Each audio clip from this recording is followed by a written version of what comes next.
Well, good afternoon, ladies and gentlemen. How we doing? Spectre here on the 5 by 5 channel here for a glorious Wednesday hump day afternoon on now this 5th day of January.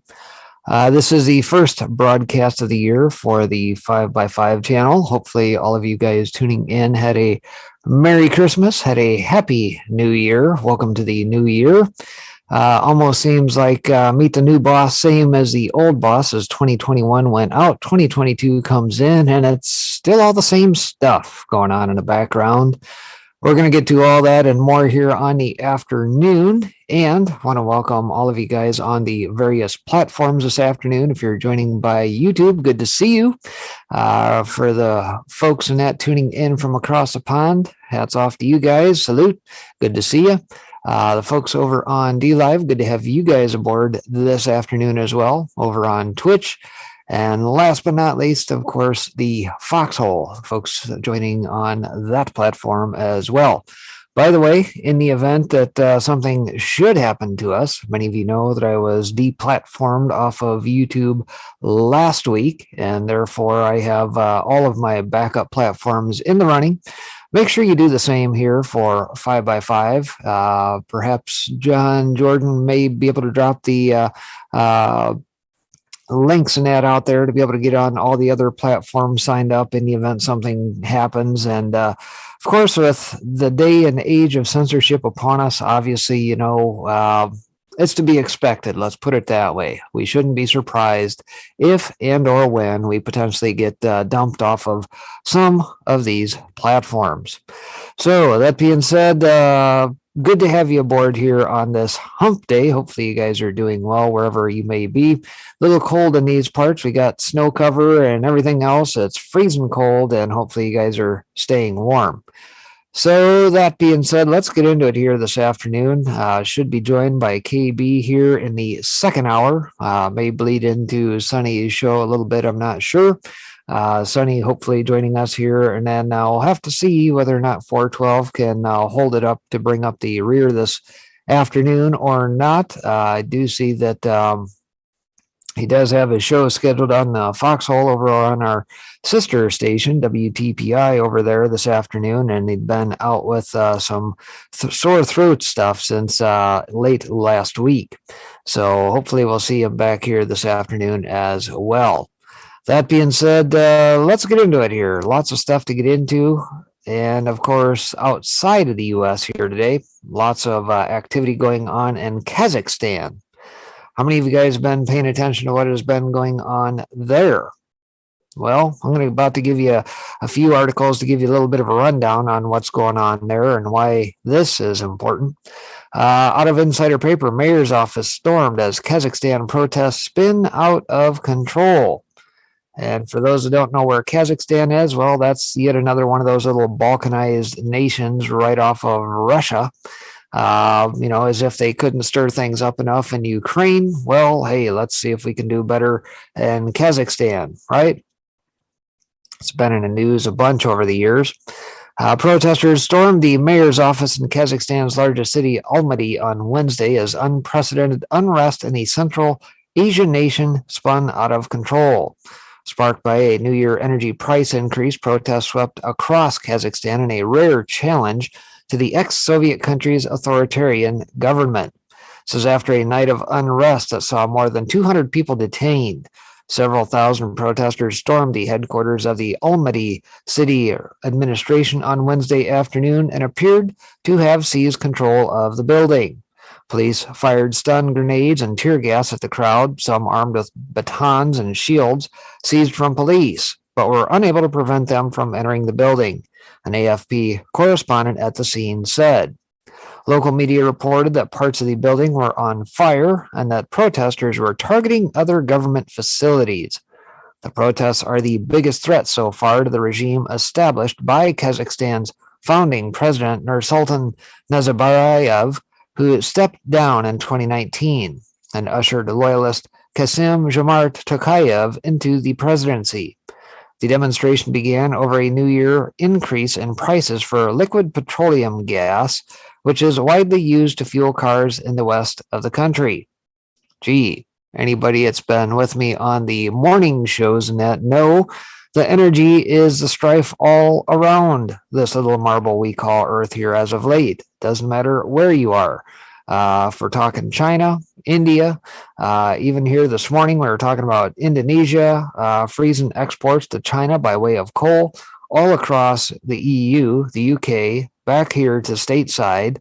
And of course, all these Nimrods would like nothing more than just to have a bunch of wind turbines and solar panels, and voila, away we go. That'll do it for you, right? Power up all your stuff at home, and of course your electric vehicles and the like. No, not going to happen. Dirty coal and dirty fossil fuels will be here for the foreseeable future. And then we get this as government resigns. Thousands took to the streets in Almaty and in the western province of Mangistau, saying the price rise was unfair given oil and gas exporter Kazakhstan's vast energy reserves. Clashes erupted overnight in Almaty, with police firing stun grenades and tear gas into a crowd of more than 5,000 people that marched through central streets shouting anti-government slogans and sometimes attacking vehicles. The Interior Ministry said 95 police officers were injured, adding protesters succumbed to provocations, and groups of citizens blocked roads and blocked traffic, disrupting public order. Tokayev moved quickly to try to head off the unrest, accepting the resignation of the cabinet head by Prime Minister Askar Mamin. He also imposed states of emergency in the capital Nur Sultan and Almaty and Mangistau province from January 5th until January 19th. An overnight curfew will be in place in the areas from 11 to 7 a.m. with restrictions on movement in and out. Protests in the capital were smaller and sporadic, but an order published on the presidential website said the state of emergency was necessary in connection with a serious and immediate threat to the safety of citizens. Tokayev had called for a return to calm in a video posted on Facebook, and the government will not be felled, but we don't need conflict, Tokayev said in the address. And old man out, the protesters in Almaty yelled, "Old man out," a reference to Tokayev's still powerful predecessor, Nazarbayev, and government resigned before police moved in, sparking battles with demonstrators. Tokayev was handpicked as a successor by Nazarbayev, a close ally of Russian President Vladimir Putin. One of 5 ex-Soviet nations in Central Asia, Kazakhstan is of crucial importance to Russia as an economic partner and home to a large ethnic Russian population. Its government tolerates little real opposition and has been accused of silencing independent voices and media. Spontaneous, unsanctioned protests are illegal despite a 2020 law that passed easing some restrictions of freedom of assembly. Limits appeared to have been imposed on the internet on Wednesday, with messenger apps Telegram, Signal, and WhatsApp all unavailable. 2 independent media websites that reported on the protests also appeared to be blocked. Smaller rallies had been staged in cities across the Republic of 19 million people from Sunday, beginning with the town of Zhanaozen in Mangistau. And of course, they blame this on gas prices. The initial cause of the unrest was a spike in prices for LPG and hydrocarbon-rich Mangistau, but a government move to lower the prices in line with protesters' demands failed to calm them. Reports by independent media suggested that Tokayev's announcement of a new price of 50 tenge, or about 11 US cents per liter, down from 120 at the beginning of the year, failed to weaken the rallies in Zhanaozen and Mangistau's capital, Aktau, as demonstrators aired new demands. Now, footage shared on social media Tuesday showed thousands of protesters who had camped in the city center overnight, encircled by police. Most had dispersed from the city center by Wednesday, state broadcaster Khabar reported. In 2011, at least 14 striking oil workers were killed in Zhanaozen as police crushed a protest over pay and working conditions, the deadliest unrest since the republic gained independence in 1991. Nazarbayev, who is 81 and had ruled Kazakhstan since 1989, retains control over the country as chairman of the Security Council and leader of the nation, quote unquote. a constitutional role that affords him unique policy-making privileges as well as immunity from prosecution. Sounds like a nice lucrative deal there. And of course, we get some video breaking protesters are storming the mayor's office in Kazakhstan's largest city.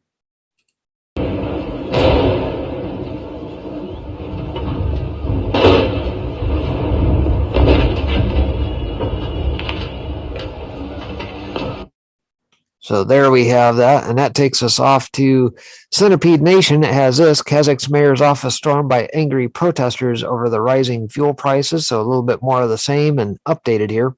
We'll get to this piece here in a minute. It says apparently the protesters have just breached the presidential palace and set it on fire.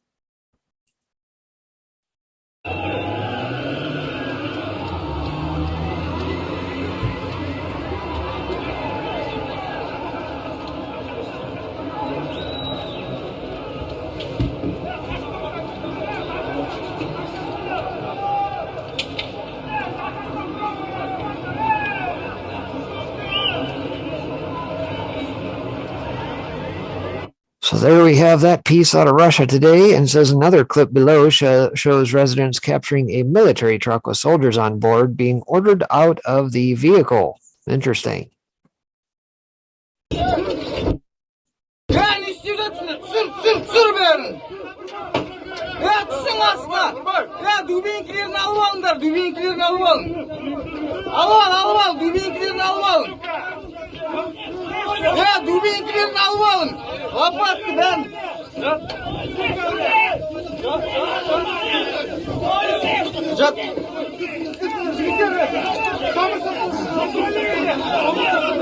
Perhaps a little bit ill-equipped, I would imagine, amongst the throngs of folks. And this is a piece out of the Sun here. Let's see what this has got.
So anyway, it looks like mobs of folks net out, and yeah, looks like we're starting off 2022 with a bang. All sorts of fireworks and whatnot going on. Last but not least, on Kazakhstan at the moment, it says Kazakhstan's main airport seized by protesters as president declares state of emergency, according to reports. This out of RT and brought to us over on Sign of the Times. Says flights to Kazakhstan are being canceled after Almaty International Airport, the country's busiest, was reportedly seized by protesters on Wednesday amid mass unrest triggered by a liquefied gas price hike.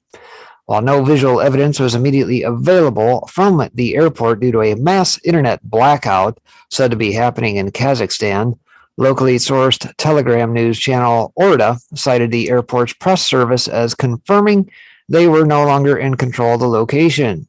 It claimed the media team had confirmed the seizure of the building by some 45 invaders, but that there were no passengers in the terminal at the time. Earlier, there had been reports that the Kazakh army was protecting the airport's perimeter, and footage of an alleged military cordon has been shared online. However, Orda sources reported that the military has since left the scene and that the airport's employees evacuated all remaining passengers. Staff were also said to have been evacuated to safety. The Russian flagship carrier Aeroflot, Belarusian carrier Belavia, and several other airlines canceled flights to Almaty on Wednesday. Online radar applications are showing that airlines traveling to Almaty are now being diverted away, with a Rossiya plane from Moscow changing course into Uzbekistan's airspace and an Air Astana flight from Turkey rerouting away from the Kazakh city. The apparent situation at the airport comes after demonstrators stormed the former presidential residence in Almaty before a fire started at the building. In response, Kazakhstan's President Kassym-Jomart Tokayev, who is in the capital city of Nur-Sultan, vowed a strong response to violence on the country's streets. Says a head of state, and from now on, as a chief of the Security Council, I intend to act as tough as possible, Tokayev declared, confirming he'd taken over the body that advises the government on military and law enforcement matters, which, until now, had been formerly headed by former President Nursultan Nazarbayev. The protests began due to a rapid rise in liquefied gas prices after the government removed price caps that had forced producers to operate at a deficit. And Kazakhstan, liquefied gas is a popular choice of motor fuel, and remote regions without central gasification heavily rely on it. So far, the unrest has led to the resignation of the country's cabinet and the government's pledge to reinstate fuel price limits for 6 months. So, I ask you folks, how many of you guys are buying the story that it just magically started because of fuel prices? I mean, it's possible, but what is another commodity, if you will, that Kazakhstan has that is very sought after by nations across this world? What are they also a major producer of? Any guesses? Anyone? Anybody out in chat? Over on DLive, YouTube, Twitch, any of you guys? How about this? How about a little thing called uranium? Have we heard of that before? Things like the Uranium One deal. Who all is tied into uranium, and why might they have an interest in some place like Kazakhstan? Let's think on that one for just a little bit, shall we? Anyway, there's always more beneath the surface, and we'll continue to see this play out. We'll stay on it. Aside from that here today, though, instead of Kazakhstan, we'll discuss a little bit about what's going on in France. Perhaps you might have heard about this, but out of blacklisted news, French rebels massively destroy 5G networks. And of course, here this morning, there was an article out that says that Emmanuel Macron has basically ostracized the unvaccinated portion of the population in France. And he says he does it to basically thwart them from being able to participate in society, make it as difficult as possible, and more or less just to piss them off. Which, if that's the case, he's probably doing a very good job. Mind you, there's elections coming up in France as well. And I'm sure if you remember back before all the COVID nonsense began, there were these little things called yellow vest protests and that taking place. And, all that seemed to mysteriously die down as COVID rolled out, right? I think the people have found their heads again and decided, we've probably had enough of Macron. And so, he's causing all sorts of strife. And then we also get this. And this out of worldsignals.com says rebels in France have declared war on the infrastructure of the Fourth Industrial Revolution.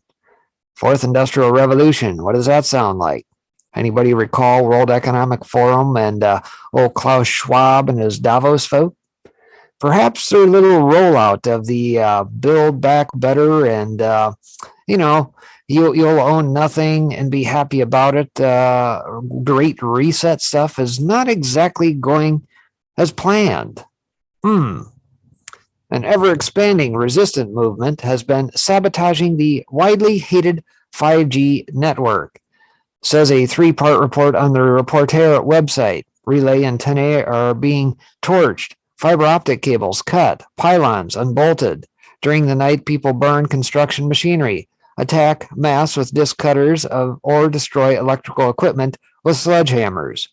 Vehicles belonging to telecommunications businesses have also been set on fire, and at least 140 attacks since the start of the COVID repression, with the cost of the industry running into the tens of millions of euros.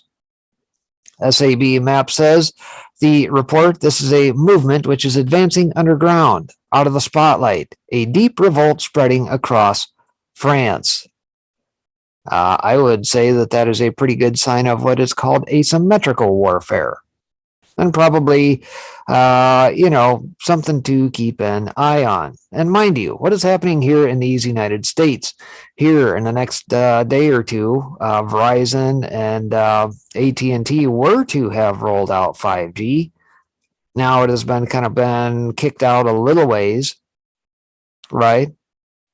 And just makes you wonder, with all the COVID shenanigans playing out, the mass psychosis business that was brought up by Dr. Malone here recently, that has now been hidey-holed by way of Google in search terms.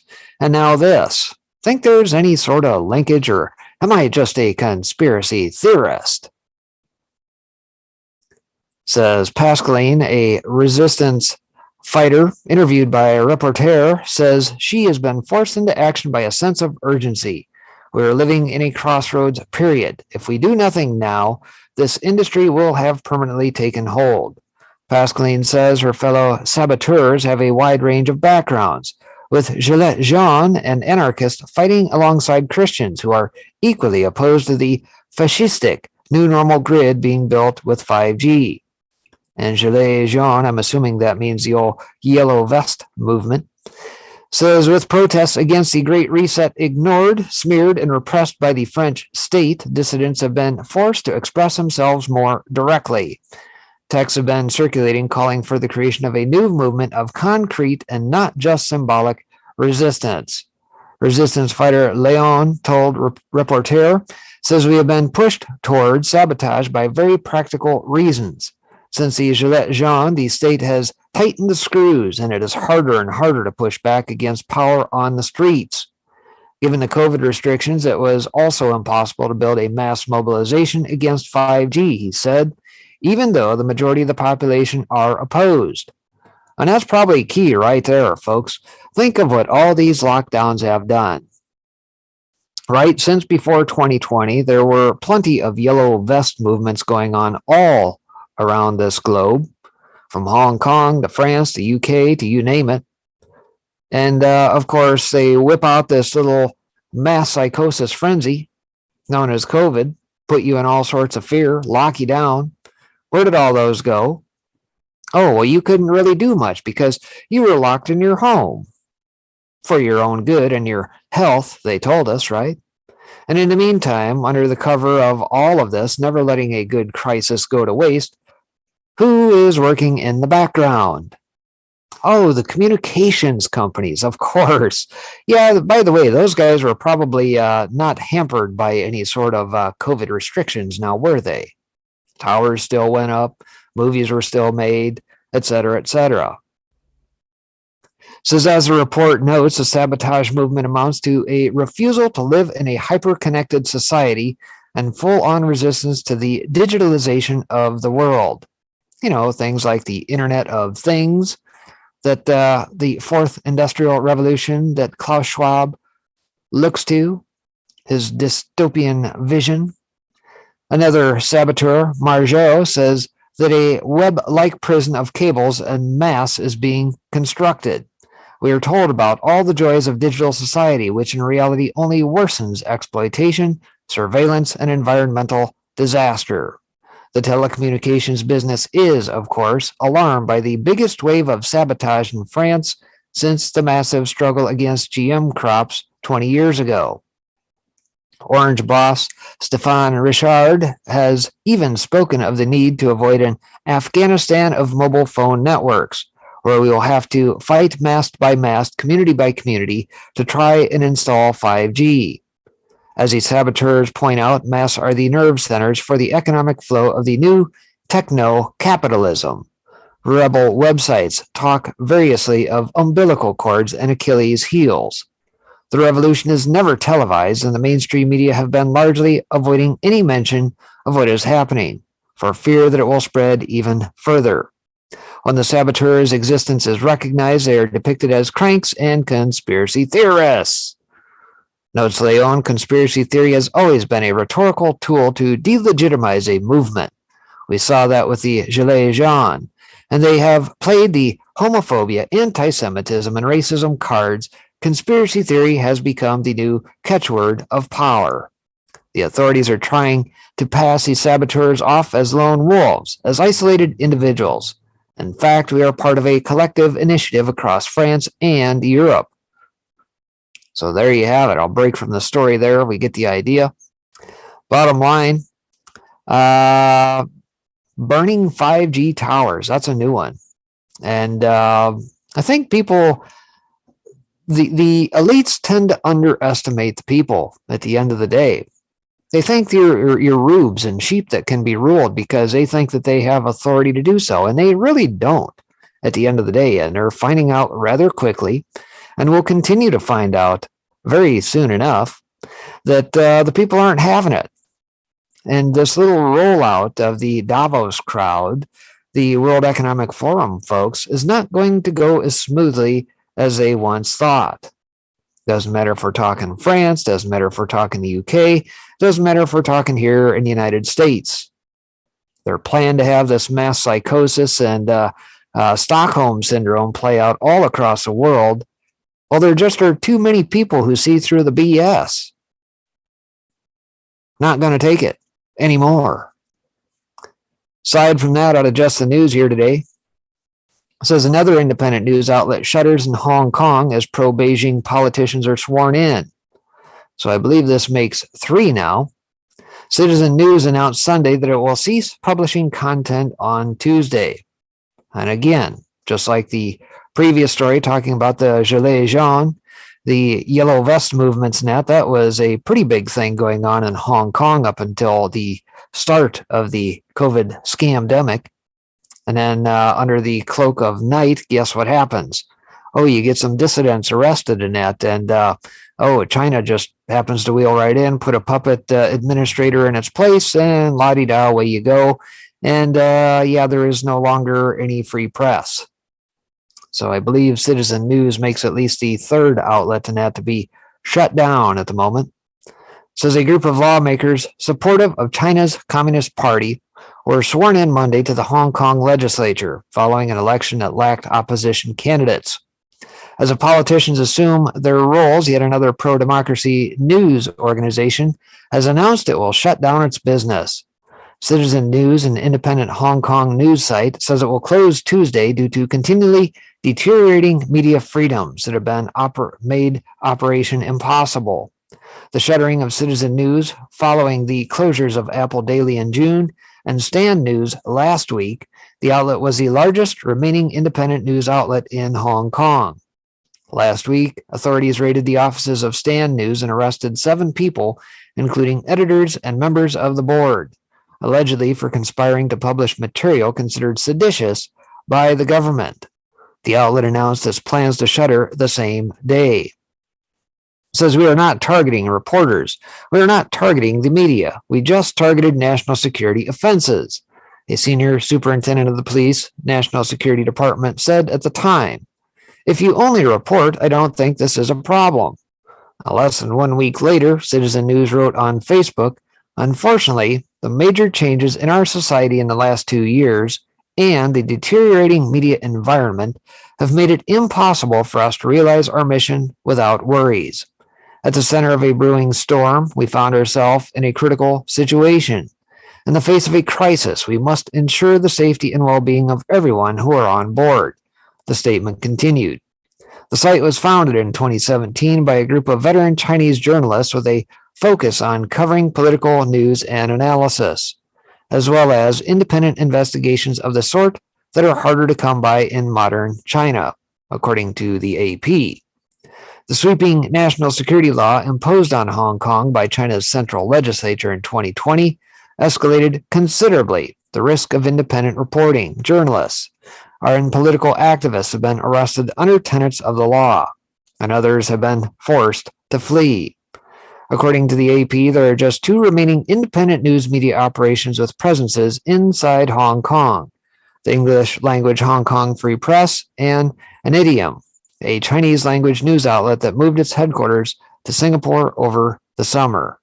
And of course, yours truly here has pulled articles in out of Hong Kong Free Press over the last several months, years, etc., monitoring that. But with the way things are going, that may be a site that gets shut down here before long as well, unless they find alternative ways to get the independent news out. And if that goes away, then chances are the only thing we're going to have left is state-run propaganda sites out of China taking over.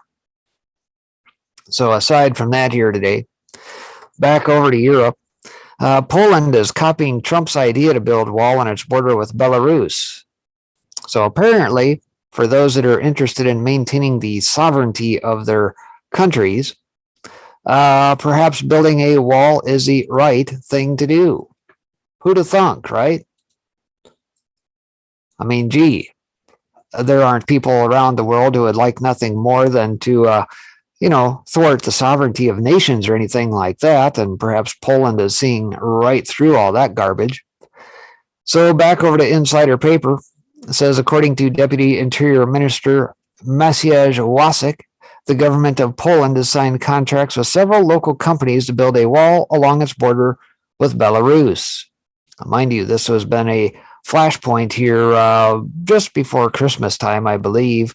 Some volleying of barbs and things along those lines, trying to dump migrants in and everything else. And then, of course, that led over to Ukraine. And of course, we gotta strike up these hot spots, right? Always to distract. We gotta get people focused on this little hot spot here. Let's drum up a quick war here so that they don't see what's going on behind the scenes with financials and the fact that the Fed is about to take a crap. They don't want you to focus on those things. No, look over here, not there. It says the barrier is being built in accordance with a border security law that went into effect in October, according to the Xinhua news agency. The law was passed by Parliament in response to large numbers of migrants attempting to enter Poland from Belarus. The barrier will be made up of 5-meter-tall steel posts with barbed wire on top that will stretch over 186 kilometers. A special task force was set up to make preparations for the construction of the protective border wall, Łasek said, adding that the signing of the contracts marked the completion of the first phase of the project. Now, the barrier, which will cost approximately 1.6 billion zloty, or about 395 million US dollars, is expected to be completed by June of this year. So bottom line, walls apparently work. Who'd have thunk? And in the meantime, back stateside here, wall is wide open. We had to thwart any continuing of the building of the border wall after Trump left office back in January of last year, immediately shut that down and opened up the floodgates, as it were. But apparently some other nations are wise to the Soros NGOs and that they're pushing all this garbage and saying, nah, yet, not happening. So, aside from some strife going on outside of the U.S., tomorrow marks a bit of an anniversary, as it were, of January 6th and the events that took place last year. And we'll have to see how tomorrow goes. Couple things, obviously. I think Nancy Pelosi is to speak somewhere tomorrow, whoever's going to listen to her ridiculousness. Trump has, I believe at this point, canceled his plans to have some sort of presser tomorrow down at Mar-a-Lago. And I think I've got the article. Yeah, I do have the article coming up here in just a minute that says basically he's going to thwart having that and actually talk probably more about it at an upcoming rally. So we get this piece out of Just the News. It says Garland is to deliver speech Wednesday addressing DOJ prosecutions of January 6th participants. Prosecutions? What prosecutions? They've been holed up in holding cells, isolation, and everything else, and none of them have been charged, still awaiting trial, and yet they're being treated like prisoners. Let's get the story straight here, Garland. Since last month, DOJ announced that more than 725 people have been arrested for their participation in the Capitol breach. Yeah, real nice. Political dissidents. Things only seen in communist nations. Attorney General Merrick Garland will deliver a speech Wednesday about the Justice Department's ongoing efforts to investigate and prosecute individuals involved in the January 6, 2021 Capitol riot. The department said that Garland, one day before the first anniversary of the riot, will update department employees and the American people on the Justice Department's efforts to hold accountable those responsible for the unprecedented attack on the U.S. Capitol 1 year ago, according to the Hill newspaper. The agency also said Garland will reaffirm the department's continued commitment to defending Americans and American democracy from violence and threats of violence. In December, the agency confirmed that 725 people had been arrested in connection with the riot, and 145 have pleaded guilty to federal charges. And it's all trumped up BS charges at that. Nothing to do with insurrection, trespassing, really. The Department of Justice's resolve to hold accountable those who committed crimes on January 6, 2021 has not and will not wane, said the agency. And on Thursday, the 1 year anniversary of the riot, Biden and Harris will deliver speeches. Oh, that ought to be a real hoot to watch. House Speaker Nancy Pelosi has announced a prayer vigil. Oh, really? At the Capitol that will allow lawmakers to discuss that experience of the day. All right. Maybe we can hear AOC go through her account of what happened when she really wasn't even in the Capitol. Yeah, let's bring her forward again, shall we? Says former President Trump has also announced that he will deliver a speech at Mar-a-Lago on Thursday. And of course, that came out late yesterday that has now been canceled. So this came out ahead of that. But again, yeah, how many people are actually going to pay attention to any of this stuff? Listen to their BS lies. We know that they're running a sham committee at the moment. Totally unconstitutional. Never mind the fact that they had FBI provocateurs littered throughout the crowds. Where's Ray Epps? Where is Ray Epps, everybody? Let's make his name a household name, shall we? Ray Epps, FBI informant. Where is he? Why is he not brought forward? Why has he not been subpoenaed to date? And what did he know and when? And from whom does he take direction? And how many others are out there like him? The John Sullivans, Annette that was arrested day of, who just magically happened to be filming Ray Epps the night before when they were talking about storming the gates and say, we need to go into the Capitol. And of course, the crowd broke into Fed, Fed, Fed, Fed, which is exactly what he is. So let's bring old Ray in for some questioning, shall we? Garland, Nancy, let's get to the true bottom of this. Anyway, fires me up a little bit of all the lies, the deception, all that stuff surrounding what happened on January 6th. And of course, out of disclose says, hey, well, all you conspiracy theorists, Twitter is going to save the day tomorrow because just in, Twitter is creating a dedicated team to monitor harmful content on the January 6th anniversary. So, folks, lest any of you who are still left on Twitter should like to badmouth or otherwise go against the grain or quote-unquote official narrative tomorrow, Twitter will likely repudiate you, probably put you in timeout, maybe give you a week off, or at worst, maybe just ban you off their platform.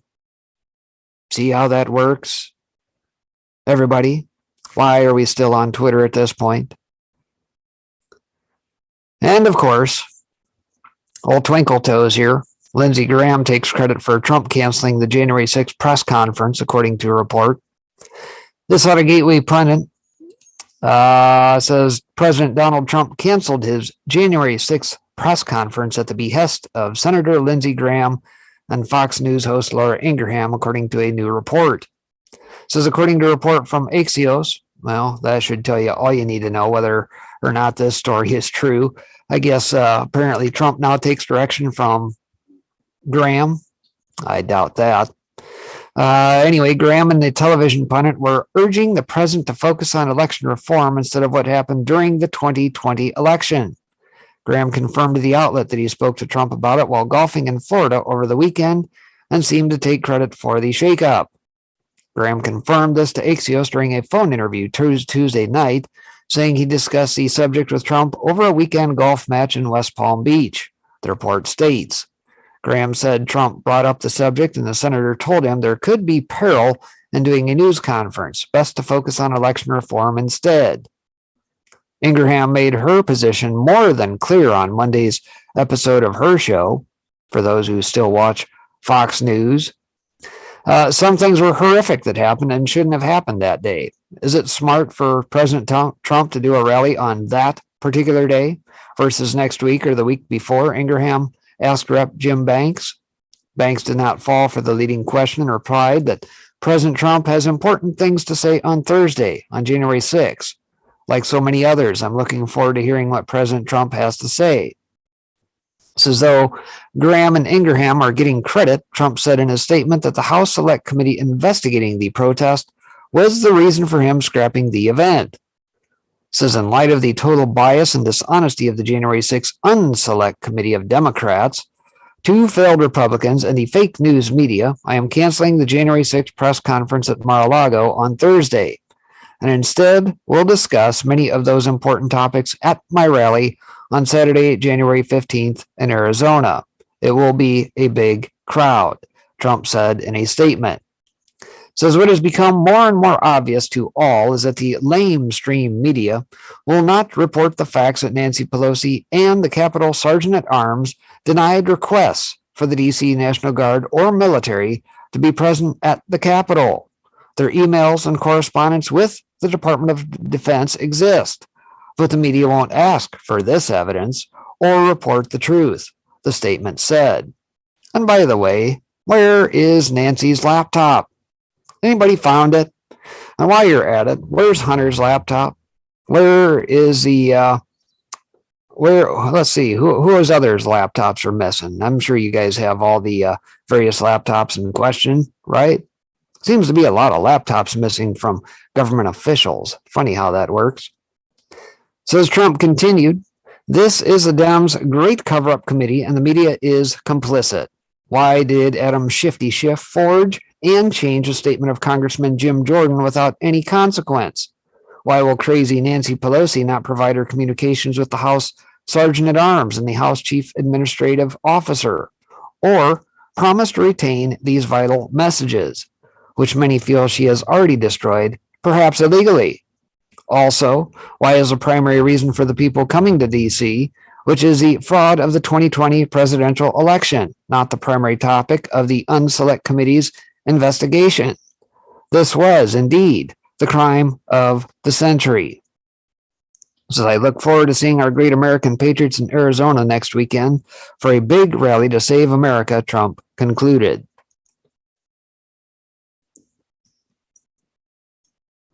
So there you have that. In Trump's words, whether or not old Twinkle Toes and Ingraham out of Fox get credit or not doesn't really matter. The problem is that I see is that Trump has been pretty doggone quiet about the folks who are holed up in D.C. at the moment with little relief, little remedy. And of course, many of these folks are in pretty dire straits. Just reading another article here a little bit ago, I forget what outlet it was now, talking about a guy who is basically on his deathbed because they keep denying him his meds and everything else. Been bounced to 5 or 6 different facilities, still not given proper medical care, things of that nature, lost 20 pounds in the last couple months, things of that nature. And mind you, these folks have not been charged, not been to court, and the best that they have come up with is basically misdemeanor charges of trespassing. But yet the media will tell you, the worst since 9/11, the insurrection. Where is it? Where exactly is it? And if this is an insurrection, obviously it was the most poorly planned, unweaponized insurrection in world history. No guns, no ammo, No instruments of war, not a thing fired, except the one guy who shot Ashley Babbitt. So tomorrow should be rather interesting and telling. We'll keep an eye on the idiots speaking their crap tomorrow, trying to rewrite history in their version. So aside from that here today, we get this out of the Georgia Record. Ballot harvesting story is finally coming to light. Election intelligence, eh? Says last July, the Georgia Record was approached by the True the Vote with evidence of a massive ballot harvesting scheme involving hundreds of people, filmed by surveillance cameras and geolocated by cell phone tracking. Ruh-roh. Seems like they got them dead to rights, eh? Says we were asked to hold the story by the source as they wanted to develop it further, and we honored that request. The point is, the story has been in the works for months, so we can validate its authenticity. It seems the source ultimately decided to turn the information over to authorities, no matter how questionable Georgia state law enforcement and election integrity might be. Georgia authorities have launched an investigation into an allegation of systematic ballot harvesting during the state's 2020 general election and subsequent U.S. Senate runoff, and may soon issue subpoenas to secure evidence. Georgia Secretary of State Brad Raffensperger wrote, "Just the news." And that's if you can trust Raffensperger, who is on the take, which we have seen plenty of pictures him side by side during his re-election campaigns with none other than Chinese representatives. It says, according to interviews and documents reviewed by Just the News, Raffensperger's office received a detailed complaint from conservative voter integrity group True the Vote on November 30th, saying it had assembled evidence that scores of activists worked with nonprofit groups to collect and deliver thousands of absentee ballots, often during wee hour operations, to temporary voting drop boxes distributed around the state during the scamdemic. And of course, all those drop boxes brought to us by, dun dun dun, anyone care to guess? I'll give you his initials, MZ. And they just recently changed the name of their outfit from Facebook. Says the group informed the secretary its evidence included video footage from surveillance cameras placed by counties outside the drop boxes, as well as geolocation data for the cell phones of more than 200 activists seen on the tapes purportedly showing the dates and times of ballot drop-offs, according to documents reviewed by Just the News. Says we find it interesting that the Georgia Secretary of State Raffensperger would take up this case now after denying election fraud for a year. Perhaps he is feeling the heat of his primary opponents in the upcoming election. We hope Raffensperger tells the facts to the American people and doesn't try to sweep this one under the rug. Yeah, we'll have to see. Again, we know Raffensperger's story. We know the fraud existed. It's all on camera. It's all tracked. All the data is there. And yet, the media will try and tell you differently, won't they? Aside from that, out of Diogenes' middle finger here, says, and so the election fear-mongering begins. And of course, folks, we know that we're in for a bit of a narrative change as COVID winds down. We know that the Omicron stuff obviously is not as bad as initially purported, or at least as bad as the Mockingbird media out of the Western media would like us to believe. They've tried desperately to drum this up. And of course, it's falling flat, especially by the likes of folks in South Africa and everybody else that says it's nothing more than a storm in a teacup. Just a head cold. Nothing more. And so as that narrative fails, what do they got to do? They got to switch to plan B, right? We either got to go to climate change or we got to go to, we got elections coming up, right? Hence why we're seeing the drummed up stuff out of Capitol Hill and the like of folks trying to, re-up getting the election integrity stuff out there and passed. And hopefully that fails. Pray that it does. And so the election fear-mongering begins. As on Tuesday, CBS Mornings co-host Tony Dokoupil and Eurasia Group President Ian Bremmer sounded the alarm over the possibility of Republicans winning big in the 2022 midterm elections, something they hysterically labeled one of the top global risks in the year ahead. The pair claimed any GOP victory in the midterms or the 2024 presidential contest would be seen as illegitimate. Illegitimate. They want you to believe that they have total control, and in the meantime, they've got no less than 24 Dems not seeking re-election, heading for the hills because they know what's coming. Their days are numbered. We see through their lies, their BS. It's over. You will never get this opportunity again. Ever. And the voting bloc that they bring through the border, yeah, they see through it too. Do you think they want socialism, communism? Not happening. So yeah, blame the GOP all you want. You can illegitimize it all you want. But you dog-faced pony soldiers in the Mockingbird media, you don't have any sway any longer. You've got nothing. You've got no audiences. You will fail. A new report is detailing what it says are the biggest risks facing the globe in 2022, and the findings may surprise you. Number 3, midterm elections here in the U.S., a top risk for 2022. How come? Let a little of this play through. A new report is detailing what it says are the biggest risks facing the globe in 2022, and the findings may surprise you. It's a report that comes from the Eurasia Group. That's a political risk and research consulting firm. Closely watched report. It ranks the top global risks every single year, and the president and founder of Eurasia Group, Ian Bremmer, joins us now to detail this report. We're going in reverse order on the top 3, Ian. Number 3, midterm elections here in the U.S., a top risk for 2022. How come? Well, maybe the least of the surprises. This is the most important midterm election in American history. We have January 6th coming up in just a day. And as you know, since the profoundly challenged and elections of 2020, no lessons have been learned at all in the United States. The country is much more divided, and a large number of Americans, some 64% in an NPR poll yesterday, said they thought the United States democracy was in crisis. Unlike countries like Japan and Germany and Canada in the last few months have had very successful elections, the United States... Pause that right there. Did you hear what he just said about our democracy in crisis? Where have we heard that term here recently?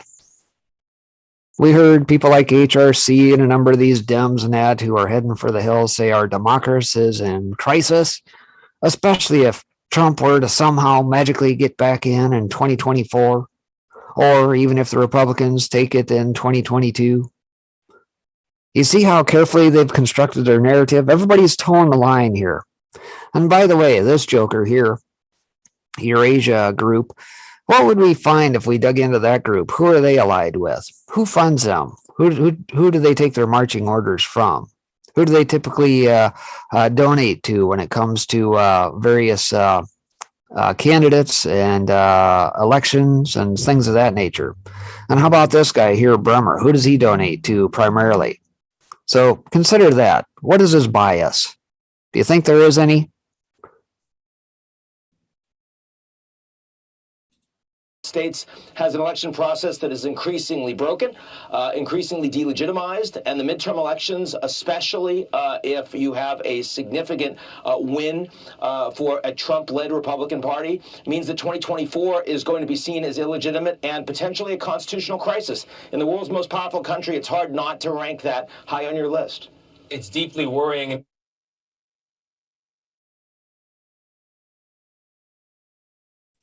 Yep, deeply worrying, all right. He went on to specifically identify the Republican Party as a source of the supposed global threat. The United States and its election process is increasingly broken, increasingly delegitimized, and the midterm elections especially if you have significant win for a Trump-led Republican Party, means that 2024 is going to be seen as illegitimate and potentially a constitutional crisis. See how they're shaping the narrative already? March out people like Liz Cheney here recently. Remember her stepping out here a couple days ago saying, you got a choice. You can't both be for Trump and for the Constitution, as if she's some sort of authority for the GOP. Your days are done, GOP, the old guard. It's over for you. The days of your grifting, the days of your latching on like a bunch of panty-waist lackeys onto the Dems' coattails are done. It's over. You better get used to the new reality, not this makeshift BS that you guys play in, your wannabe world. Says there is only one thing worse than a yapping dog. It seems Mr. Brummer has fired off the starting gun for the soon-to-be ever-increasing hysteria over the potential midterm blowout. Just the statement, victory in the midterms or the 2024 presidential contest would be seen as illegitimate and a global risks should set off bells to what is coming. It should also be noted that he also said 64% said of an NPR poll believe our democracy was in crisis. Okay, show me the stats behind the 64% poll. NPR, is that credible? What have we seen out of polls over the years? Is that to be believed, or is that bent toward your bias yet again? Democracy. Do we care about democracy? No. I don't care about 51% rule. Get it straight. This is, was, will be, and will continue to be a constitutional republic where the right of the individual is protected. Period. I wonder if Mr. Brummer is aware that number is roughly the same number that believe the country is going in the wrong direction and disapprove of Joe Biden's administration's handling of, well, just about everything. Or is he just ignoring the parallels? Yeah, speaking of polls, how about the cruddy numbers for Biden? Who honestly believes for 1 second that this guy is polling at 40%, meaning 60% disapprove of his performance to date? The dude's a mental case. He can't barely put 2 words together, know where the hell he's at. It's blatantly obvious. And media thinks we're just going to eat it up. Guys are fools. Says a better media critter would have asked Mr. Brummer to explain the constitutional crisis he speaks of rather than throw out a simple opinionated think tank conspiracy theory. And I would like to have known why we, the people, electing a Republican Congress would be illegitimate and a global risks. As if the Dem Party is the authority and has the moral aptitude, as it were. Anything but. These people are snakes. Could Mr. Brummer's constitutional crisis be a reference to the fact we now have an obvious mental declining leader who stumbles through whatever is put in front of him? One who issues unconstitutional mandates like a ruler, one who is so disliked by the people? And maybe Mr. Brummer meant our democracy was in crisis because we have a growing tribe of progressives. No, I'll call them what they are, communist, who are trying to hold a knife to the neck of the House of Reps in order to misuse and gain major control of the purse strings of the government for their own orgy of power. Or maybe Mr. Brummer was referring to a majority leader of the Senate, so weak and scared he will be primaried by a former bartender with big tits. He sometimes acts like a used car salesman on the very first day of work. Or maybe he was referring to the untrustworthy media who are now nothing but cheerleaders. Or maybe he meant the dangerous power of social media titans, the robber barons of the 21st century, who make a mocker of free speech with the blessings of those who benefit mightily from their censorship. I'd say all of that is a danger to democracy. And tomorrow is January 6th, and we all know what it will embrace like a security blanket, used as a part of the doomsday hysteria that will hang over America till next November. So there you have it. Yes. I would agree with the assessment here that they will try to shift the focus, villainize Republicans as usual, while, of course, not discussing one iota any of their own shortcomings, their failures, and, of course, those who have had the opportunity now. How many of you guys have actually been able to read through Devolution Part 15 of Patel Patriots at this point? Anybody in chat? If you have, you'll recall at the very beginning the very extensive list of failures put forth. And that's just the ones, Nat, that he probably knew off the top of his head.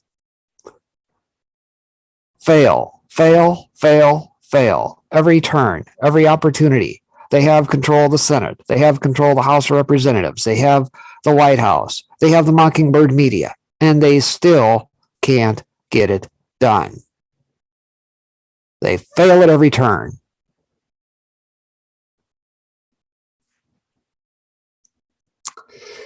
Anyway, we are at the top of the hour here. Don't know if KB has joined yet or not. Let's see here. Bear with me one moment. Hopefully he has power today. All right. Well, I'll give him just a little bit to see that he put something out there about 45 minutes ago. So we'll trudge on here for just a minute till he gets in. One other interesting piece here today. Out of Activist Post. 5 conspiracy theories that came true in 2021. Now, mind you, I'm sure a lot of people got blocked, censored, shut down, hidey hold, time outed, all that by our collective digital overlords over the course of the last year. But in the meantime, all this stuff actually came true. Good piece put together by Leo Holman.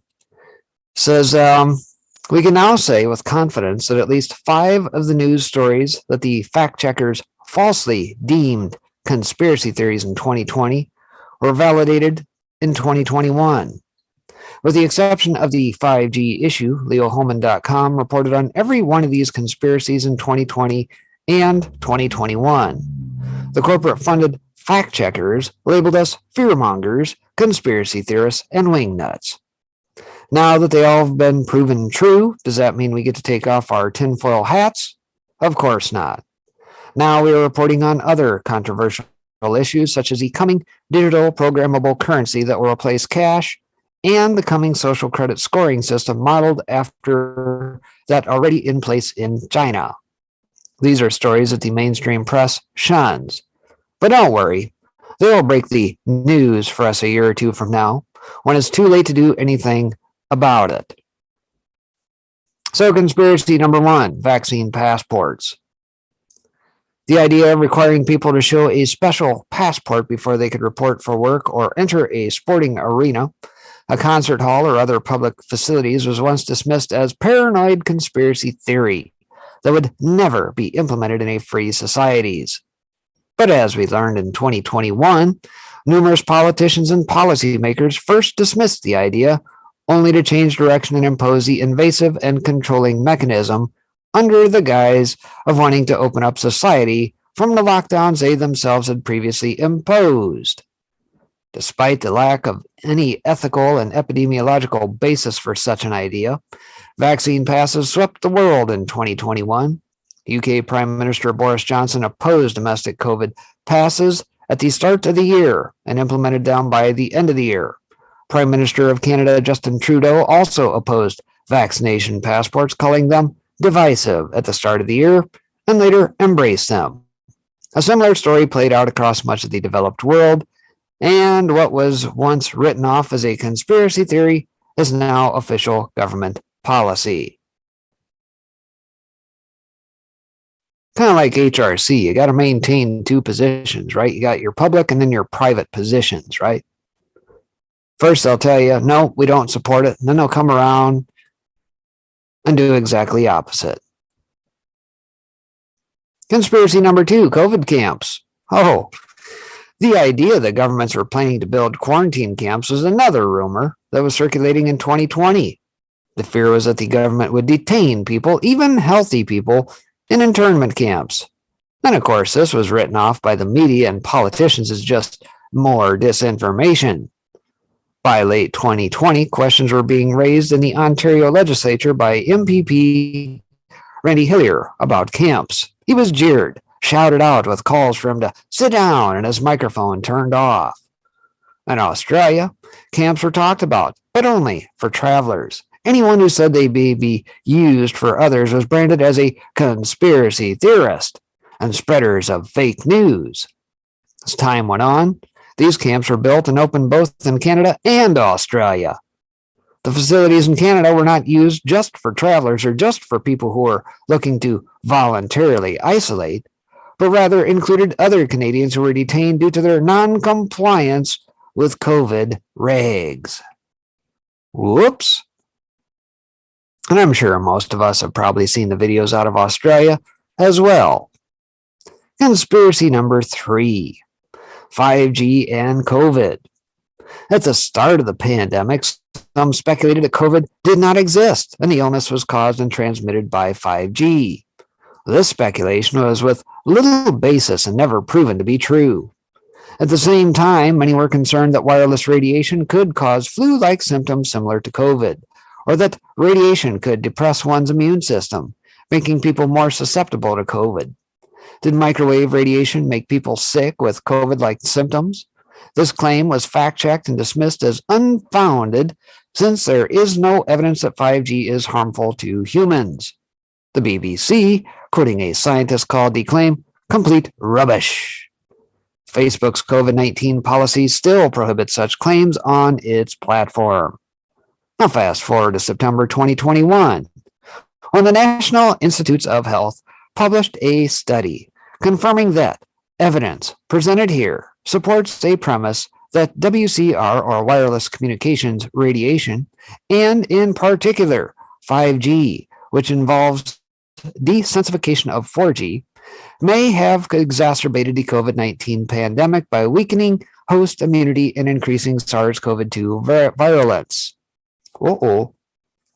In particular, it was amplifying immune dysfunction, including immunosuppression, autoimmunity, and hyperinflammation, and increasing intracellular CA2+, essential for viral entry, replication, and release, in addition to promoting pro-inflammatory pathways. The study explains that it is certainly not the first time to conclude that WCR can cause bodily damage. For decades, independent research scientists worldwide have emphasized the health risks and cumulative damage caused by WCR. The evidence presented here is consistent with a large body of established research. Unfortunately, this research has yet to influence policymakers while wireless communication systems continue to be rolled out across the world. Well, all except France, that is. France has said, niet, or n'est pas, not happening. Burn the suckers down. Conspiracy number 4, the origins of COVID. And I won't belabor that one. God, we've heard enough on that. Conspiracy number 5, microchipping people. Yeah, theories around new attempts by governments and tech companies to track people have been circulating for decades. And of course, we saw what took place in Sweden. November 2021, Swedish authorities announced they will require proof of vaccination in order to enter gatherings of more than 100 people. At the same time, a Swedish company called Disruptive, which makes implantable microelectronics, found a new application for their product. Instead of carrying a vaccination pass on paper or on a smartphone app, the company will implant it directly into the person's hand. How very convenient. Can you think of any more conspiracies that panned out in 2021, or are there any new ones you think will materialize in 2022? And if you do find any, send them to leohoman.com.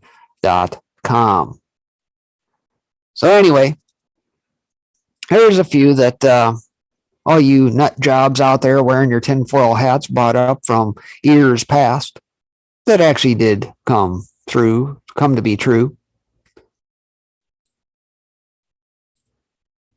So that being said, let's see here.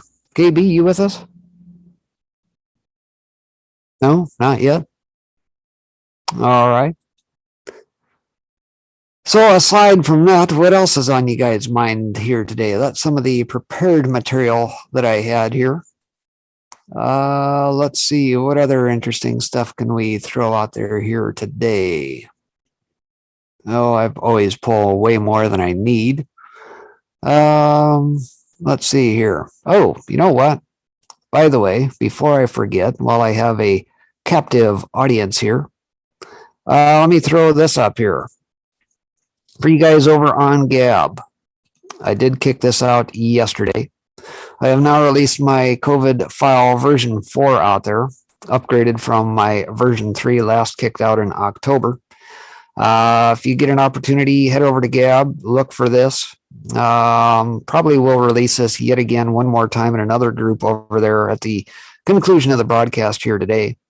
But just did a little bit of a video on that here just a couple hours ago, kind of walking through how to navigate this guy a little bit.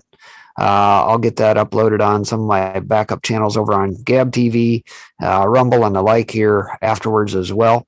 Took about half hour to go through it. Lots of videos, lots of studies, lots of court docs, A to Z sources, you name it.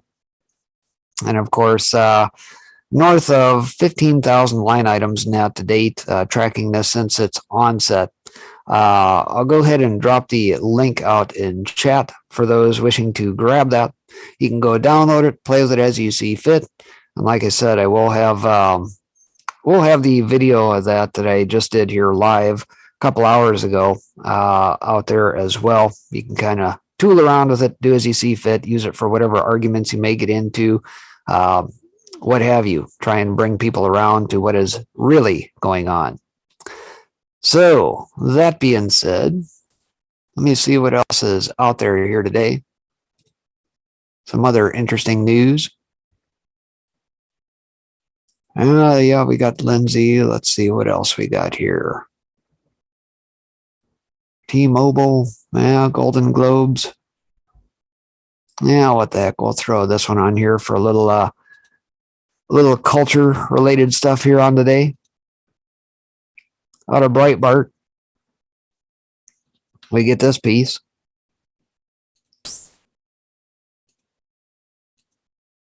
Sunday's Golden Globes. No celebrities, no red carpet, no media, no audience, coronavirus protocols galore. So it's almost like we're regressing back to the same as what we saw back in 2020. And the question is why? Why? For something so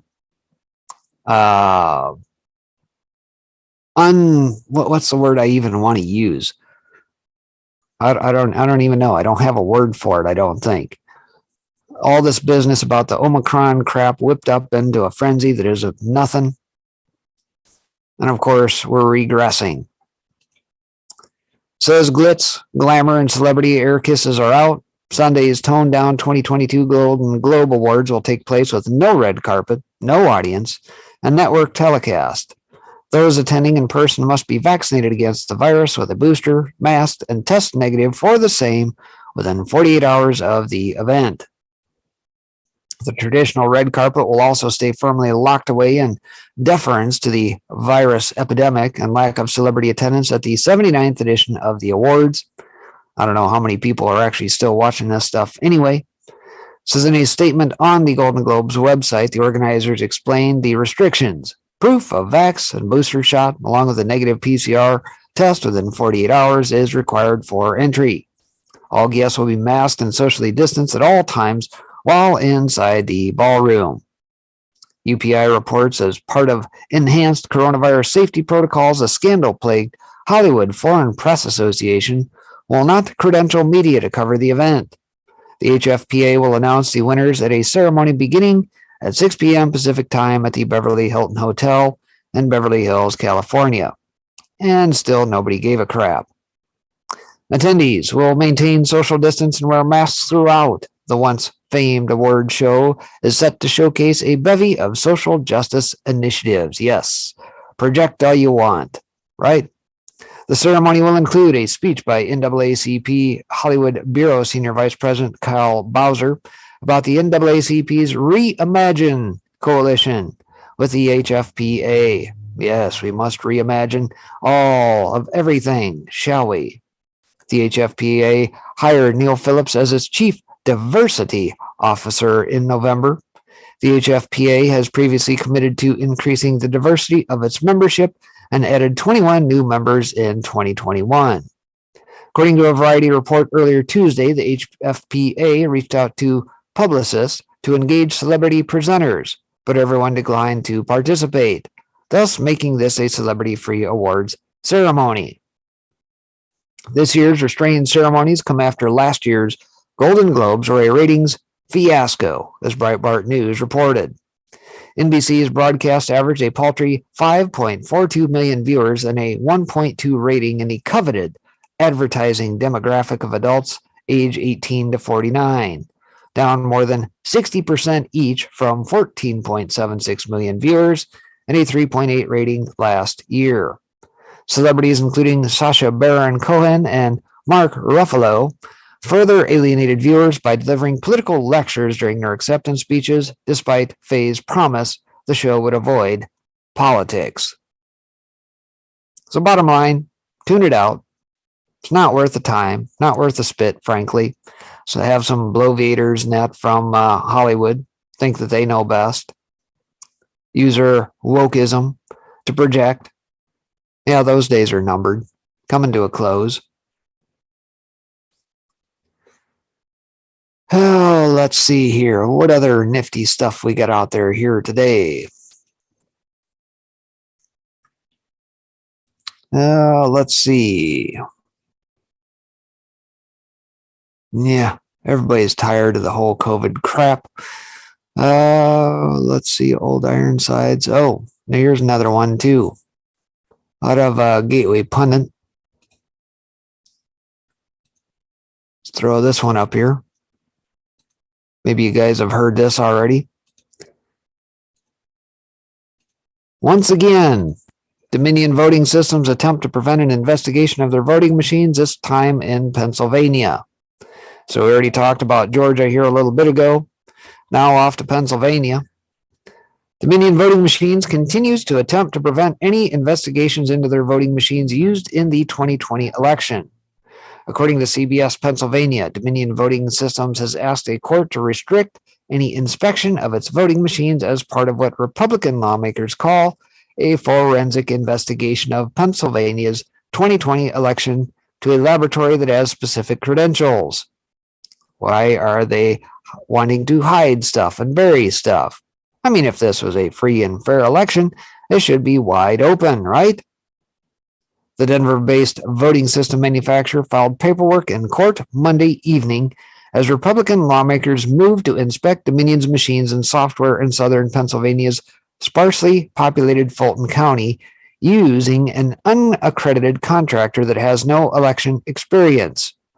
In its court papers, Dominion requested an order requiring that any inspection be conducted by a federally accredited voting system test lab or a national laboratory used by the U.S. Department of Homeland Security's Cybersecurity and Infrastructure Security Agency, CISA. The problem for Dominion is that the federally quote-unquote accredited voting system test labs for years weren't accredited when they were used as accredited test labs. We found this in Arizona last year. When we pointed this out, the EAC immediately updated the 2 labs used in Arizona that day. These labs self-assess anyways, and no one is reviewing these assessments that we can tell. So bottom line, accreditation is all malarkey. The other entities that Dominion mentions, national laboratory used by the U.S. Department of Homeland Security's CISA, are also likely limited in nature too. So what it comes down to, Dominion wants to pick who looks at their voting machines. Oh, you mean they might have guys on the inside on any of these organizations? Perhaps. As an auditor or investigator, when someone prevents access to data requested, multiple red flags arise. Many companies have annual code of conduct documents that all employees must sign, that state that each and every employee must provide auditors the documents they ask for when they ask for them. Going against this policy could likely lead to termination. And this is very concerning that Dominion won't openly allow investigators to look into their machines. I got a better idea. Ban them. Get them off the land, period. I think that would be the better course of action. Get them the hell off the land, all of them, all across the country. Dominion, all the other ones as well. We'll go back to hand counting if we absolutely have to. Let's see here. What else we got on the day here? All sorts of stuff come through. Let's see. Oh, yeah, this one's fun too. Also out of Gateway Pundit. Pertaining to January 6th. As their mock/sham committee moves forward.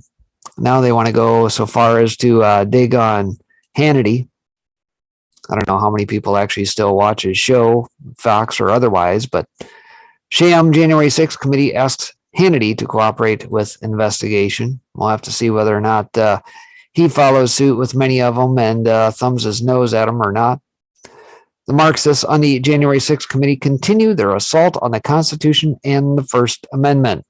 According to Axios, the January 6th panel is preparing to ask Fox News host Sean Hannity to cooperate with their investigation. Axios reported the January 6th Select Committee is preparing to ask Fox News Channel host Sean Hannity for his voluntary cooperation with its investigation of the assault on the U.S. Capitol.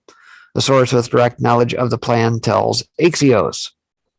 Says why it matters. Hannity is one of the most prominent media figures in America and was a close advisor to Donald Trump throughout his presidency. The committee revealed last month that Hannity texted the then White House Chief of Staff Mark Meadows during the riot to urge him to get Trump to stop his supporters. Tim Mulvey, a spokesperson for the January 6th committee, declined to comment when asked about the pending Hannity request.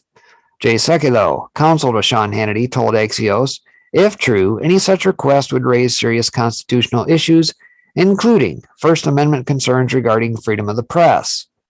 On details, Axios has not yet been able to establish the nature of the cooperation the committee plans to ask for Hannity, or ask of Hannity. Committee officials have said Hannity was among several Fox News hosts who were texting Meadows during the riot. And of course, last month, Liz Cheney read Trump's former chief of staff, Mark Meadows' text message out loud as the panel voted to hold him in contempt. These text messages leave no doubt multiple Fox News hosts knew the president needed to act immediately. They texted Mr. Meadows, Cheney said as the panel voted to recommend contempt charges. Cheney proceeded to read Mark Meadows' private text messages with Fox News hosts out loud. Can he, Trump, make a statement? Hannity said in a text read by Liz Cheney a couple weeks ago. Ask people to leave the Capitol. Hannity's biggest sin, according to the left, not criticizing Trump after the Capitol protest on January 6th. And so, the witch hunt continues. Why is Liz Cheney not just flipped her hat around to the Dem side at this point? They've rebuked her. Everything else, they don't like her, and yet she marches out as if she has some authority. Does not. Let's see here. What other interesting things can we dig up here?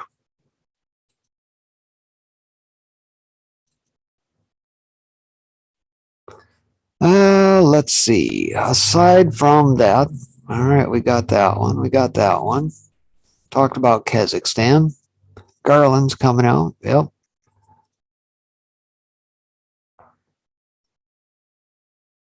Geographic. Yeah, we talked about that.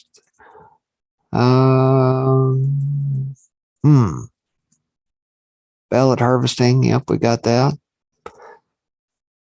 A lot of coronavirus related stuff, but frankly, kind of tired of that.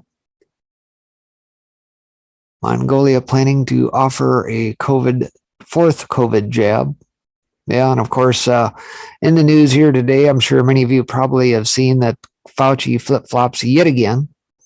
And of course, now they're going to try and move the goalposts. And of course, aside from that, they want to shift the definitions. We're no longer going to call you fully vaxxed. You'll just be up to schedule. Up to schedule is the new thing, right? So that will be the new course of direction when they roll out number 4, 5, 6, 20, whatever, when you subscribe to Johnson & Johnson or your new pharmaceutical overlord, Pfizer, you'll be up to date. KB, are you with us? Meeting's breaking. Apologies for being so late. I've just had so much trouble trying to actually connect. Uh-oh. Communication breakdown, eh?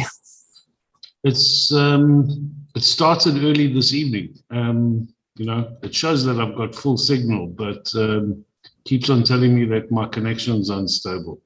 Nonetheless, we're here. Yeah, sounds good. Yeah. So, how was your New Year's, ringing in the New Year's down your way? I had a very quiet one, a nice one. I actually, it's actually the first time I was without any parents, and my nearest and dearest are all living outside of South Africa. So I had 1 or 2 friends, and we actually had to spend a very pleasant evening at a restaurant. Very good. Yeah, it was quiet, good. We saw the new year in. The government lifted the curfew because we've had a curfew until midnight. And I suspect that they lifted it the day before New Year's purely because I don't think anyone was going to actually take any notice of what the government was trying to tell us what to do. Well, we see what happens, right, KB? Every time they try and put these edicts and decrees down, I don't know if you saw on social media, I forget where this was, but the tweet came out from some country's leaders, says, hey, don't cause a ruckus, don't make loud noises. And then they proceeded to throw off fireworks left and right until all hours of the night. There was in Holland as well as in Naples. Fantastic. I mean, yeah, let's not have any fireworks. And then at midnight, both the Netherlands and as well as Naples erupted with the most spectacular fireworks displays. Much like what happened in LA, if you recall, last year. Yeah. Yeah. So there we have it. I think people are actually have had enough. In fact, exercising this morning, I go for very long walks and just do various types of exercise along the way. And I counted 240 people that are passed facing me on the walk.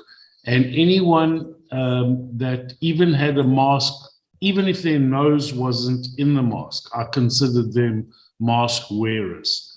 And 81% of the people that I passed were not wearing any masks. So it's illegal not to wear a mask in South Africa, and 81% of the population weren't wearing them. So it's quite interesting. I mean, we've had some interesting things happening here. We've had a lot of fires. Yeah. What's going on with your parliament down there? Right after you have what's his name get basically have kind of a state lay to rest, I guess, kind of like we do here, or no? Yeah. Bishop Tutu. Right. Yeah, he was laid to rest. I actually met him way back when, but nonetheless, they all of the same ilk. Wish him well, Godspeed, and no one wants to wish anyone ill harm. But it's quite interesting how many of these people are appearing to pass away over the last couple of weeks. I would agree. There are. I don't think it's any coincidence. Look, he was elderly, so I don't think there was anything nefarious, but one never knows. But going back to the fires, we've had a couple of fires here in Parliament, and interestingly enough, the suspect is a homeless person who was almost ushered in, kind of like January the 6th in the US. And this poor bloke, I mean, you can see it's such a setup. It's a homeless person who happened to find the gate open, etc., etc. I mean, it's so bizarre and ridiculous. And then for 2 days they couldn't put the fire out. I mean, it's not as if we you know. Do you guys not have fire trucks down there? Fire hydrants? We've got some of the best, but I mean, South Africa is actually, in many respects, a first world nation that behaves like a third world nation. It's particularly rich. We've got resources. We've got so many things. Although this government over the last 20 years has destroyed all the industry. But notwithstanding that, we've had post offices bursting into flame, and not too far away from Parliament, a judicial, yeah, I mean, you can't make this stuff up, you know.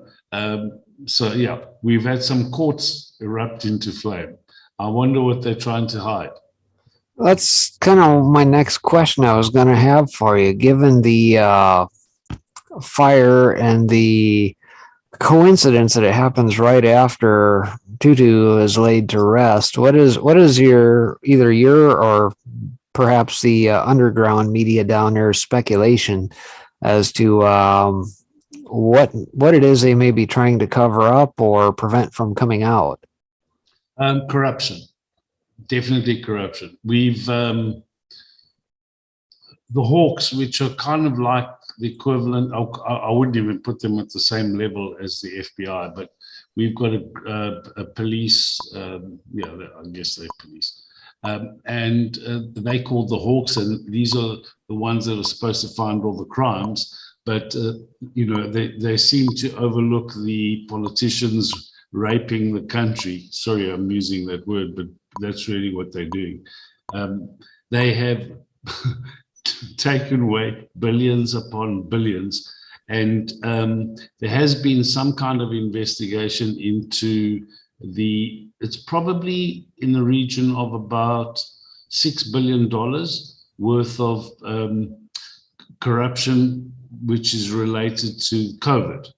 So masks, etc., the government's paid for, and so what is the likelihood, KB, that those documents perhaps might have just been destroyed in the fire? Well, it appears, I mean, they weren't making much headway with the case anyway, but it just makes you wonder. The post office, a court, and Parliament. You know, I'm joining the dots. So, yeah. Yeah, to me, it's very reminiscent of a perhaps 9/11-esque quote-unquote airplane, if you will, that struck the Pentagon that just so happened to be right in the very area that might have had some records pertaining to what was announced just the day prior about over $2 trillion missing from the books. 2.3 trillion to be 2.3, correct. Yes. Yeah. And that was Rumsfeld who actually came out with that the day before 9/11. Funny enough, I think 4:30 in the afternoon. And interestingly enough, I remember when 9/11 happened, I didn't sleep for almost 48 hours. I was flicking channels, and there was just so much that just didn't make sense. And notwithstanding the fact that there was no plane wreckage anywhere near the Pentagon. Yeah. So, yeah, it looked like a rocket attack, which just happened. All the people that were killed happened to be in the counting department. Accounting, you don't say. Bean counters. Yeah, the bean counters got taken out. I think there were 22 or 24. Funny how that works, huh? Yep, and exactly much the same. Well, let's face it, politicians globally, it's one massive, corrupt, criminal enterprise. Sure is. If the last 2 years have not taught us anything other than that, I mean, look at how they work together, you know. Oh yeah. And as you know, I'm in finance, and one of the tools that I use, and thank you very much for the wonderful resource that you actually sent today. I've passed it on to many people, but yeah, it's fantastic. Thank you. I mean, the work that you put into that is outstanding, and kudos to you. But one of the things that I always do anyway when I do my own digging is follow the money. Yep. And we all know how they've been stealing. And I've gone and done that exercise myself. And it's actually the rate, the taxpayers in the US and the UK that are actually getting really handled, because your Congress might allocate, call it $10 to South Africa, and a percentage of that, roughly about between $7 and $12, goes to the politicians here, and then it goes into NGOs. And globally, we all know that the governments love these public-private partnerships. Why? Because they don't have to be investigated, or they don't have to be audited annually, and they're not for profit. So there's no tax paid. They're very opaque. And I mean, those monies get sent for various reasons, much like your Congress sent $10 million to Pakistan for gender studies. They do this, and the victims are actually the US taxpayers and the UK taxpayers and other wealthy countries. And they then take that money and put them into these public-private partnerships, not for profit, inverted commas, other than their own.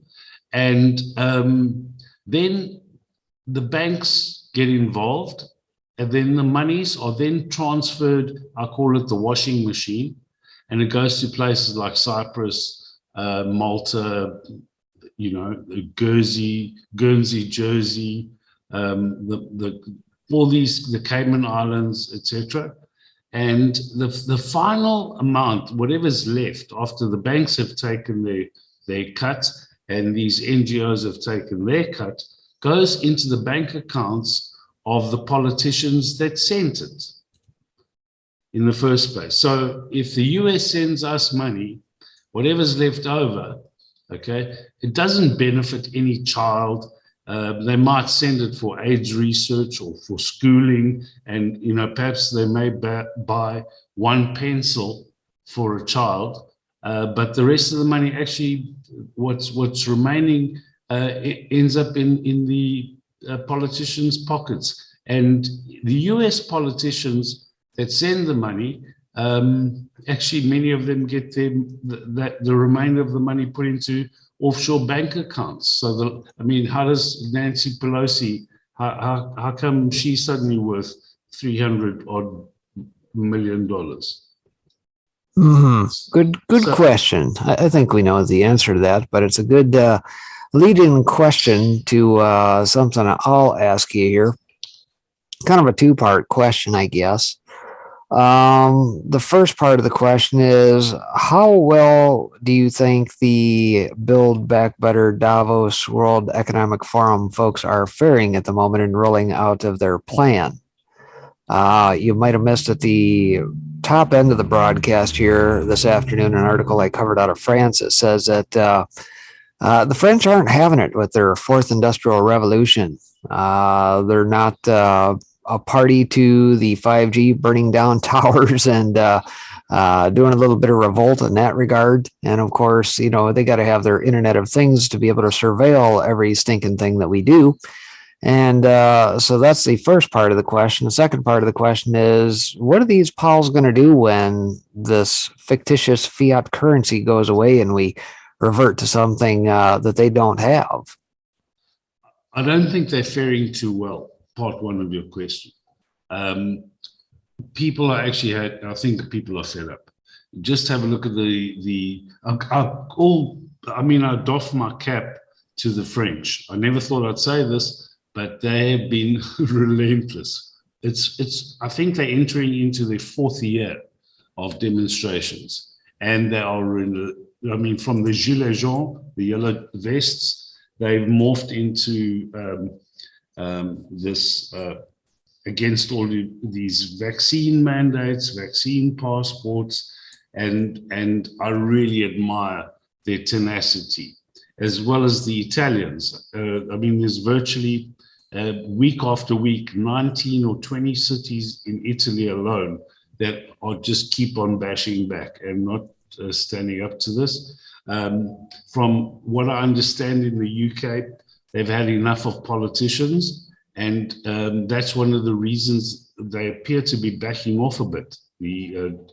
Boris Johnson seems to be backing off. So the short answer is I don't think they're faring particularly well, and I think they're starting to feel the pressure.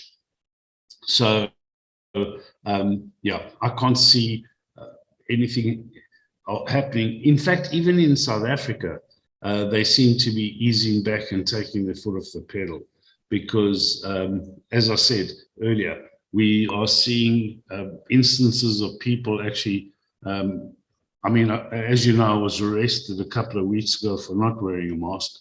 But what was fascinating is that when I pointed out to the policeman that in, I think it's Article 12 of the South African Constitution, that it's illegal to wear a mask when you're demonstrating. And obviously when they thought that through at the time, it wasn't because of anything medical that they were thinking of, but they wanted to be able to identify demonstrators.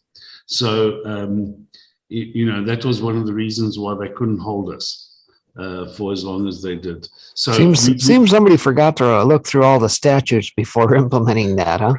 Yeah, Oops. And I think it might have been somebody that wasn't at Davos, and didn't know what was coming. So, I really don't think they're faring well. Their behavior is, as we discussed a couple of weeks ago, and even last week, their behavior is so erratic. You're seeing Fauci coming out. you can't. They can't get their story straight. No. Not from the CDC, not from the fact that those PCR tests don't really work. And then on top of that, you got 12 days, you might still test positive. So we're going to take it down to 5 instead of 10 for you to isolate afterwards. And throw on top of that somebody like Malone and that just lambasting them, especially on somebody like Rogan that's got a huge audience, and the immediate backlash of taking it down off YouTube and various other places. Just the mere mention of Malone was enough to get you timed out, banned, what have you. And of course, try as they might to censor, it just pops up everywhere else. It's literally at this point a game of whack-a-mole. They can't be everywhere. Exactly. And I don't know if you saw, but someone entered into Congress to try to yes. Yep, they put it on the congressional record. They put the transcript of the full 3 hours, 40 minutes, and that of the talk that Rogan and Dr. Malone had, yes. Can't censor that. No. They still will, and they're going to wipe whatever they can. But, it just looks too desperate for me. So I'm perhaps you picking it up in my voice that I'm really a bit optimistic about the future. The one thing is that these politicians, I think, are actually, I can't say running for the hills, but are trying to cover up all their tracks. And the harder they're pushing the more stupid they look. Yep. So yeah, At least for this, those watching them. At least for those watching them. Those that don't have seasoned eyes probably they don't see it yet, but it'll take them a while to catch up. But those that have been trained with a laser-like focus on this for a number of years, yeah, of course, it's wide out there in the open for all to see. yeah, I think it's a case of, let's hold back and wait till we see the whites of their eyes. It really seems that way. I think people are actually, even those that, I don't even want to say on the left, but even those people that have been fooled into this whole thing are starting to actually ask obvious questions. I mean, one of the things that I've been doing is I just laugh. So if anybody says, a lady said to me, put your mask on. So I said, well, why should I do that? And she said, because it's the law. And my response to that was, yes, it was the law to wear a yellow star in 1939.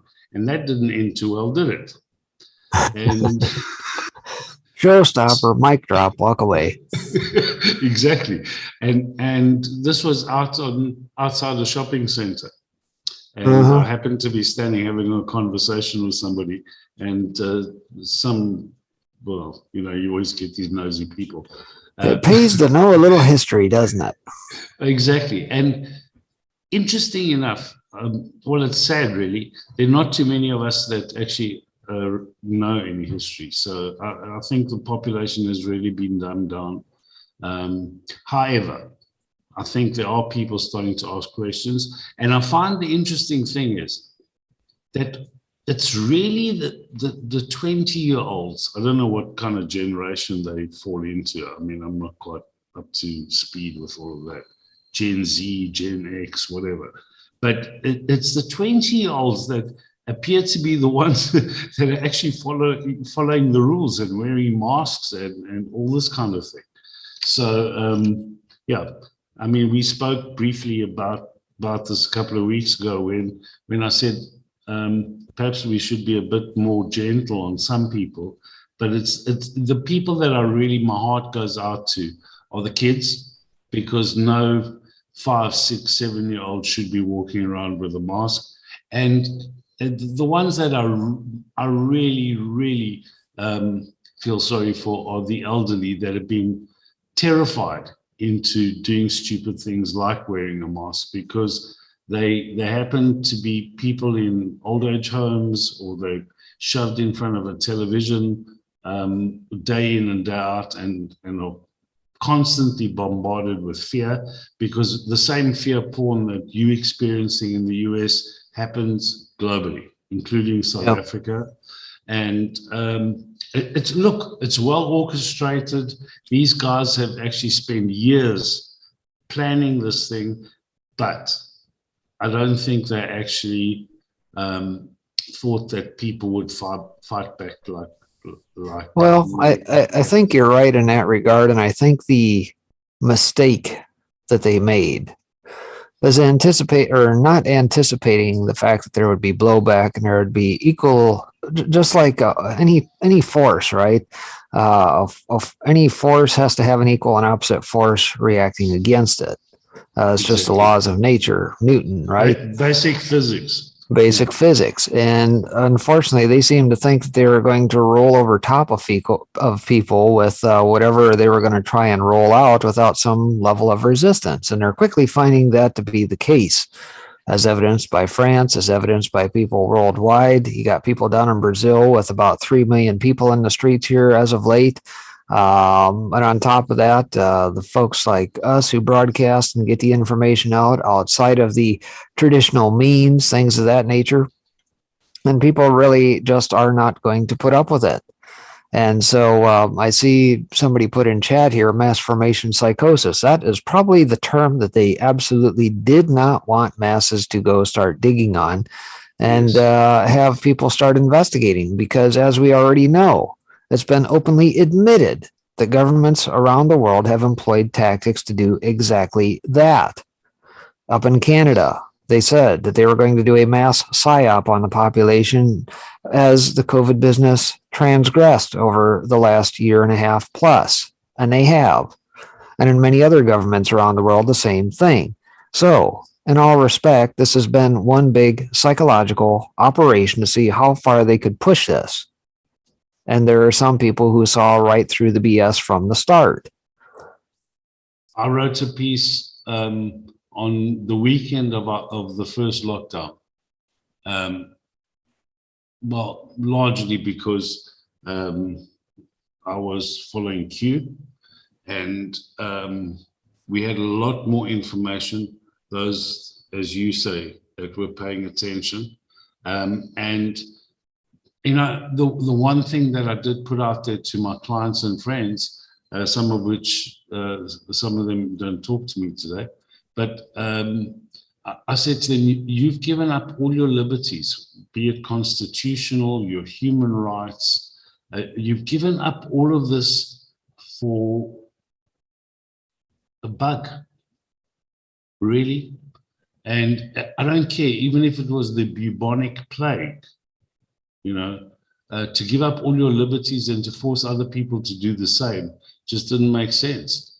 And from 2 weeks to flatten the curve, which was a global, that was the mantra, we're entering into our third year, you know. So unfortunately, all the things that we said would happen have happened, and us conspiracy theorists have been proven to be correct yet again. And it's sad because so many people have passed away. I mean, yeah.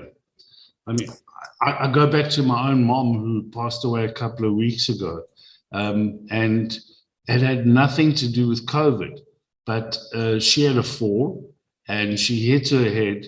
And when I called the ambulance to take her to the hospital, they wouldn't let me into the ER.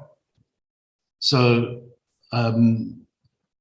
you've got to ask the question here, where she was concussed. Now, who was there to speak for her? Nobody. Yeah. And that's exactly how they want it. Exactly. They want you silenced. She didn't get the care that she should have got because I asked for an MRI of her head. And 2 days later, they gave her an MRI. And on the Friday, I just thought to myself, you know, there's something odd here. And I phoned the doctor at 6 p.m. on a Friday, and I said to him, are you sure that the MRI was clear? He said, yes, her spine was fine and her hips were fine. And I said to him, you moron, I've been telling you to give her an MRI on her head. And she passed away 2.5 hours later. So my point being that so many people have suffered losses purely because of such stupid rules. So many instances of people not being able to be there with their loved ones, not being able to actually speak for the ones who couldn't speak for themselves. I mean, at the end of the day, my mother was concussed. What was she going to tell them that was of any relevance? Right. So, yeah, you know, look, not to say that she wouldn't have passed away anyway, but notwithstanding that, she might have had a better chance if they actually knew what was really wrong with her, you know, and was it a bleeder on the brain? Who knows? But so many of these things have happened, and the one thing I've never been brought up to be is a victim, and that's why I fight back even harder, because I don't want other people to experience the things that I did for the dumbest of reasons. And I think I'm not alone.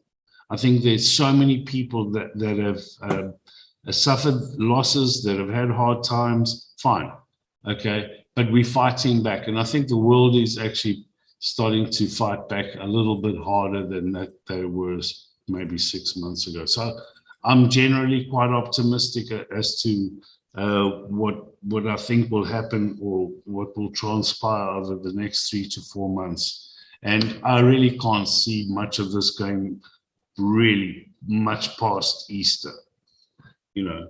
I All think right, more. so that might be a good segue to ask you this. In your optimism for the new year, how, well, let's see, how do I word this? What can you speculate, I guess, may happen, I guess, or what sort of things lead you to the level of optimism that you have? I think we're getting closer to arrests, and I think there are going to be some big names. My favorite 5 people that are put into the hat are definitely Fauci, definitely Gates. I think those 2 are probably top of the pops in terms of the Do we honestly likelihood. think that's going to come by traditional means, though, in the way that we typically would see arrest, or do you think there's going to be some extrajudicial body, let's say, that may have to handle such affairs? And maybe I think military tribunals would be very suitable for those criminals.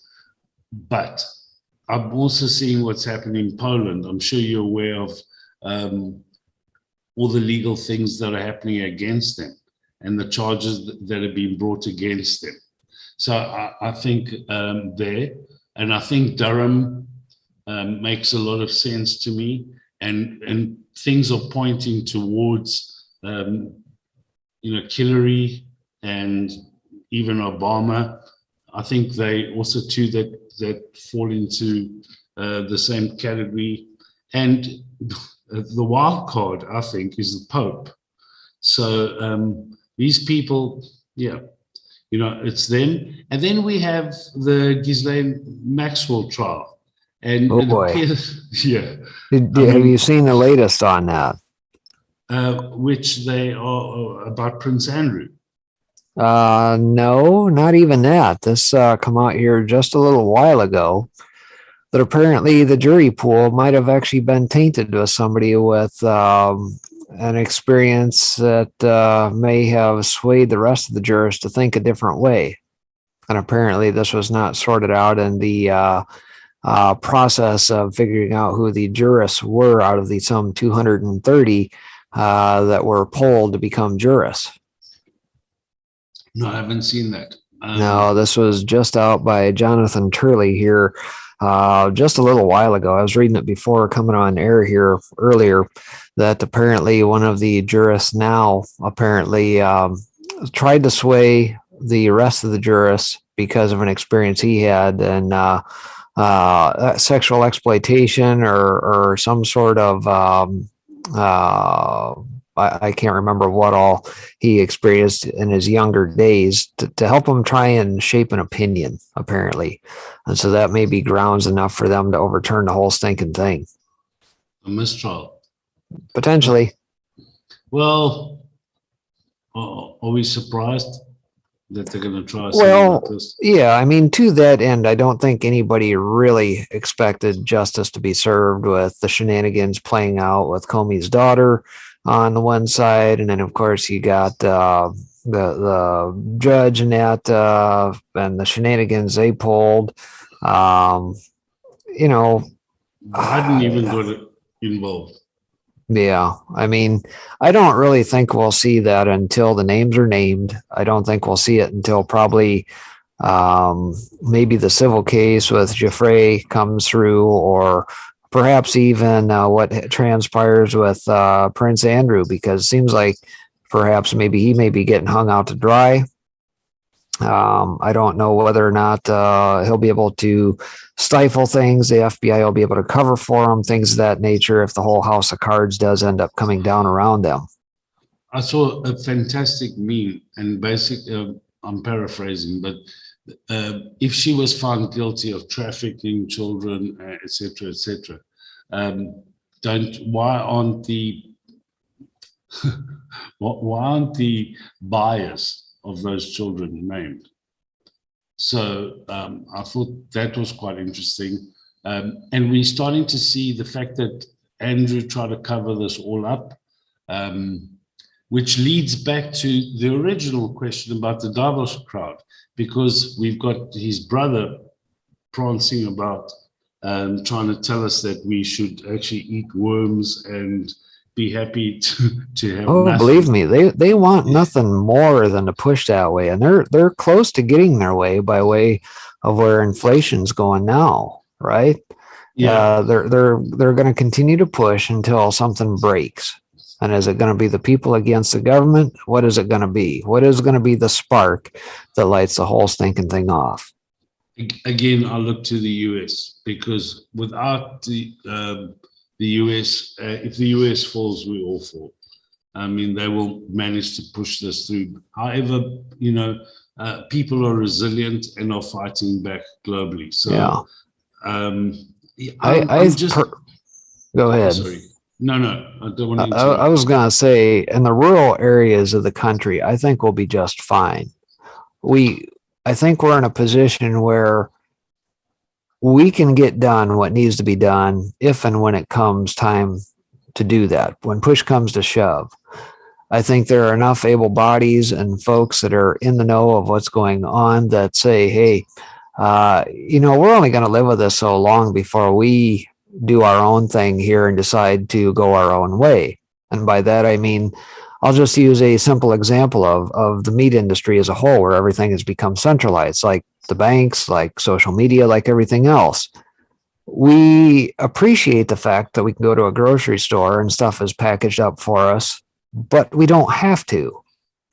There are enough able-bodied folks who have the know-how and the wherewithal to actually do their own butchering and not really pay mind to what the government says behind the scenes. And I guarantee you that the people will rally behind them when they start seeing that bacon and beef and everything else starts getting jacked up and they can no longer afford it. We're not going to go down the path of eating grub worms and things of that nature. We'll revert back to doing our own hunting. We'll say, piss off with your licenses and all that stuff. And all you rogue, idiot activist groups out there who think that we don't have the ability to, test us, see what happens. And we'll get done what needs to get done.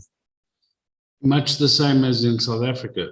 I'm been calling for a parallel economy for the past year.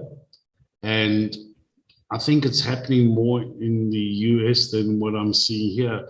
But notwithstanding that, people are actually coming together and say, okay, we have to grow our own food. One of the things I've done is I've always hunted. And South Africa is known for hunting. So there are many people out there that are relatively well armed. So in many respects, South Africa is probably a microcosm of the US. And people here are resilient. We've seen hard times. We've seen war. We've seen corruption in government. And now we're seeing people actually saying, you know what, that's all very nice. Carry on doing what you've got to do.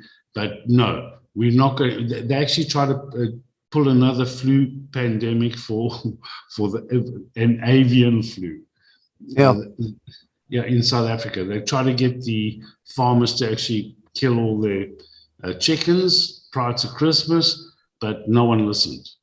Said, well, that started in Israel here a couple of weeks ago, right? Yeah, and this was the narrative which they were pushing here, and I guess there were quite a few farmers that just listened and said, well, we have to go out there and ensure that this, we're going to have to kill off a whole lot of stock, but the majority didn't, and that's kind of fallen by the wayside. So, I think people actually say, that's very nice. Carry on doing what you got to do. Believe what you want, but we're not going to comply. Good. I think that's going to be kind of the theme throughout 2022. Non-compliance. Exactly. That's why I love that video that I sent you, and thank you for the one that you returned back. Because it is a war. And it's not just physical, it's not just mental, it's not just psychological, very much in the spiritual realms. And the only way to combat that, obviously, is through strength that is not ours, but of the spiritual side of things. I don't think there's a day that goes by where I don't say my prayers and ask for the strength to do what I need to do and the Yep. guidance. And I think that's important, guidance.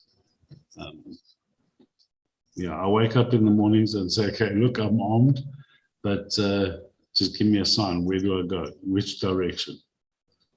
Well, the fact that you wake up every day and still have breath in your lungs is another day yet to fight. So it's exactly what we'll continue to do until our last dying breath. I'd rather die on our feet than, a slave on our knees. Exactly. And many don't understand what that actually means until they're put to that test. And if these folks think that they're going to continue to rickroll folks and bend the knee to their will, yeah, they better think again. We serve somebody it's much higher than the people that they serve. Definitely. And it's a beautiful thing because, as my late mom used to say, you can't be a Christian and be afraid to die.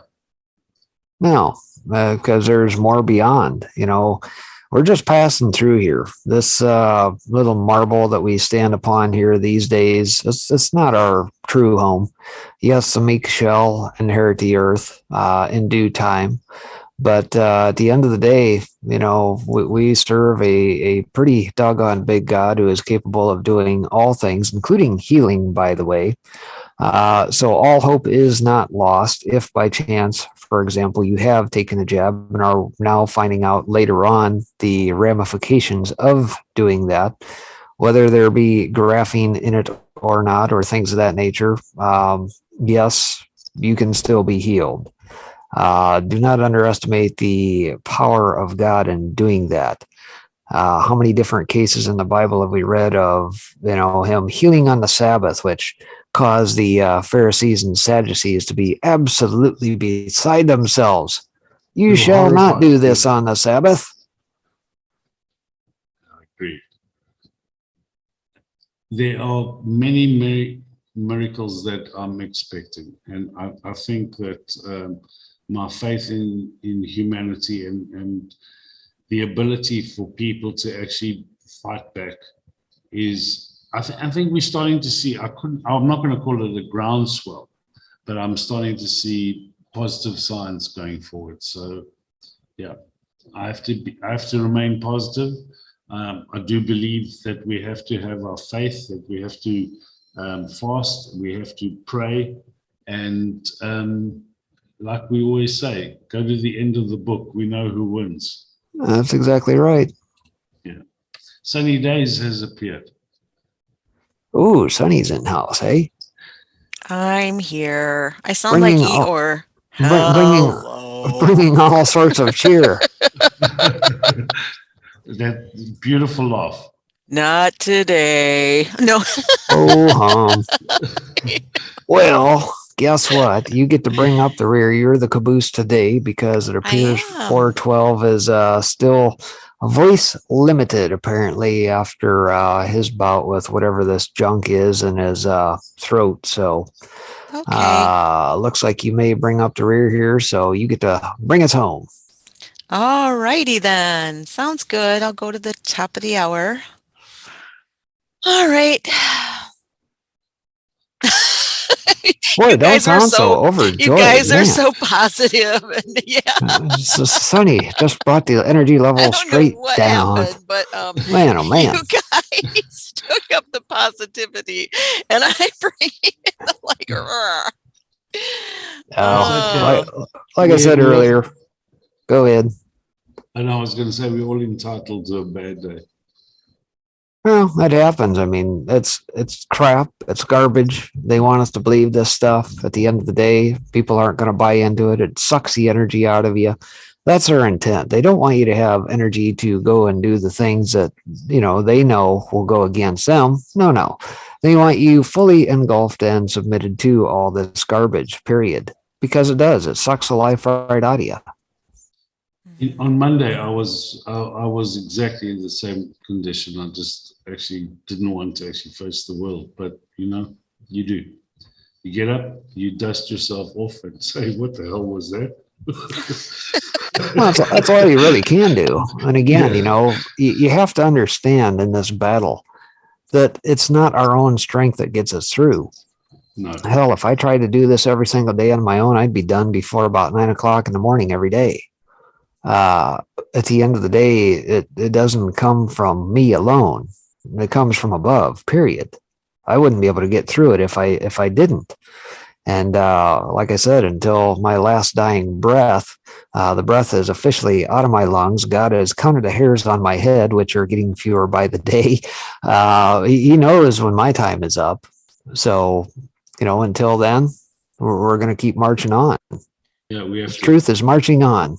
Okay, I need you to hang out for just a little bit. My dog's whining. I think he needs to go outside. Is that okay? All right. We can allow that, I suppose. Don't eat yellow snow. I always remember my dad saying to me, surrender is not an option. Oh, absolutely not. Yeah. So yeah. Both my parents were people of faith. And I guess some of it hopefully has rubbed on to me. And we've got to keep on doing this. And if for no other reason, for the next couple of generations, we are obliged to fight. Yep. So that's what. And as Thomas Paine said back in the day, if there be trouble, let it be in my time, that my children may have peace. So here we are. And I was never blessed with kids, which one of the few regrets I have in life, because that was one thing I would have really liked. But at the end of the day, we do this for other people's children, and it's our obligation, and it's an obligation that we face with relish. Yep, do it with righteousness and dignity and all the things that come with it. And our reward is not here on this earth. The only reward you need to hear when you hit that level is, well done, my faithful servant. Yeah, I mean, I've got a lot to answer for, I guess, in life, but at the end of the day, to give for a good cause and the righteous cause is not too difficult. And it's at the end of the day, it's unfortunate the paths that some of these folks have taken, because they're not going to get what they think that they're going to get at the end of the day. No. And those that don't believe in hell, Hades, the depths of Sheol, et cetera, et cetera. Go and read the account of Lazarus, not the first one who was, called out of the tomb by Christ after he died and 3 days came back, but the other Lazarus, the one who had the servant who begged for scraps off his table and gave him none, while in the meantime he had fattened up barns and all sorts of livestock, grains, you name it. And was through sumptuous parties. Yeah. And of course, he ended up down in the depths and pleaded, as his servant was up in the heavenlies. He says, hey, give me one last chance. I want to come back and be able to tell my brothers that, I made a grave mistake, and it was already too late. Yeah. Please dip your finger into water and put it on my lips. Yep. It's unfortunate. I was concerned for a moment. The dog lollygagged. I came back on, and all of a sudden I'm hearing you talk about hell. Well, we were talking about the account of Lazarus and his dealings down in the depths. That this is what these folks have chosen at the end of the day, through their defiance to God and the recognition of Christ that has walked this earth as our propitiation. Where did you remember when you talked about being united before, I believe, like Revelation, or being united before Jesus comes back? Do you where in the Bible? Well, yeah. When it talks about in Revelation that Christ will come back for his bride. Okay. The passage in that, I don't have it immediately in front of me here, but in the book of Revelation, it talks about that Christ, when he comes back the second time, will come back for his bride unblemished. And the bride, him being the bridegroom, the bride is the church as a whole, his body. Right. And as we stand today, it is not a united body at all. And unless and until that takes place and people, get rid of these divisions that they have put in front of themselves to say, hey, Anglicans this, or Evangelicals that, or Southern Baptists this, or Orthodox that. No, that isn't how this works. We're all Gentiles in this. We're all the Greeks, and Greeks and Jews alike will have to come together. They're all grafted into the branch, into the vine. And we're not anywhere close to being that level yet. Mm-hmm. Although I agree with you, yes. But the one thing that's been in the back of my mind is that we in a position where it's almost like the church, and I'm talking universally, is divided. So whether you're starting to see the Catholics fighting back against what the Pope's now decreed about the Latin Mass, you're starting to see the evangelicals being split. So it's almost as if we're starting to take sides. And perhaps, I'm speculating, perhaps all those, we're starting to see, whether it be just Christians taking a stance on one side or the other, but we're starting to see a definition between those two sides, which maybe, and I've got no basis upon which to push this theory, but perhaps we might be seeing a time where all those different denominations were going to take a stand on one side or the other. And maybe in that way, there's some kind of unity. And, you think back to Revelation 2 and 3, where Christ is literally talking to the seven churches, the letters and that written to them says, especially, what is it, Thyatira, I think it is, that is the one that's lukewarm. I says, I wish you to be either hot or cold, but instead you're lukewarm and I spit you out. I wish you would take a side. And unfortunately, I think if you look at a lot of churches, and, I'll use that term, maybe broad-based, obviously, that there's a lot of milk toast out there that don't take a side in the issues because either out of fear or loss of 501c3 or Johnson Amendment or what have you, they have chosen to play milk toast and play dead center without taking a side, when in fact now is the appropriate time for folks in those congregations and pastors alike to stand up and say, look, we're going to push back against this thing. And some you see do that, and others you see go down the other path who have subverted the word and, cast aside certain things out of the Bible that they don't like. And those are the very things that are warned of in 2 Timothy. It says, hey, beware of those that with the itchy ears and things of that nature that'll go by way of what's preached in culture today. We're not of this earth, but yet some churches kind of get wrapped up in that. And interestingly enough, as you know, I'm not Catholic, but I do follow a lot of what's going on from various religions and various denominations. I'm actually pleased to see that there are quite a few Catholics fighting back. And there's one particular priest, a Catholic priest, that I actually think he's wonderful. It's a chap by the name of Father James Altman. Have you ever listened to any of his sermons? I don't think so, huh?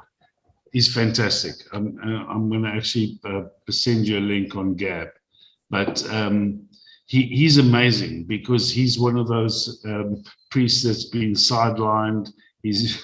They've taken away his, I think in the past 3 months, I forget the term that they use. Oh, cancelled priests. So canceled priests? That's a thing?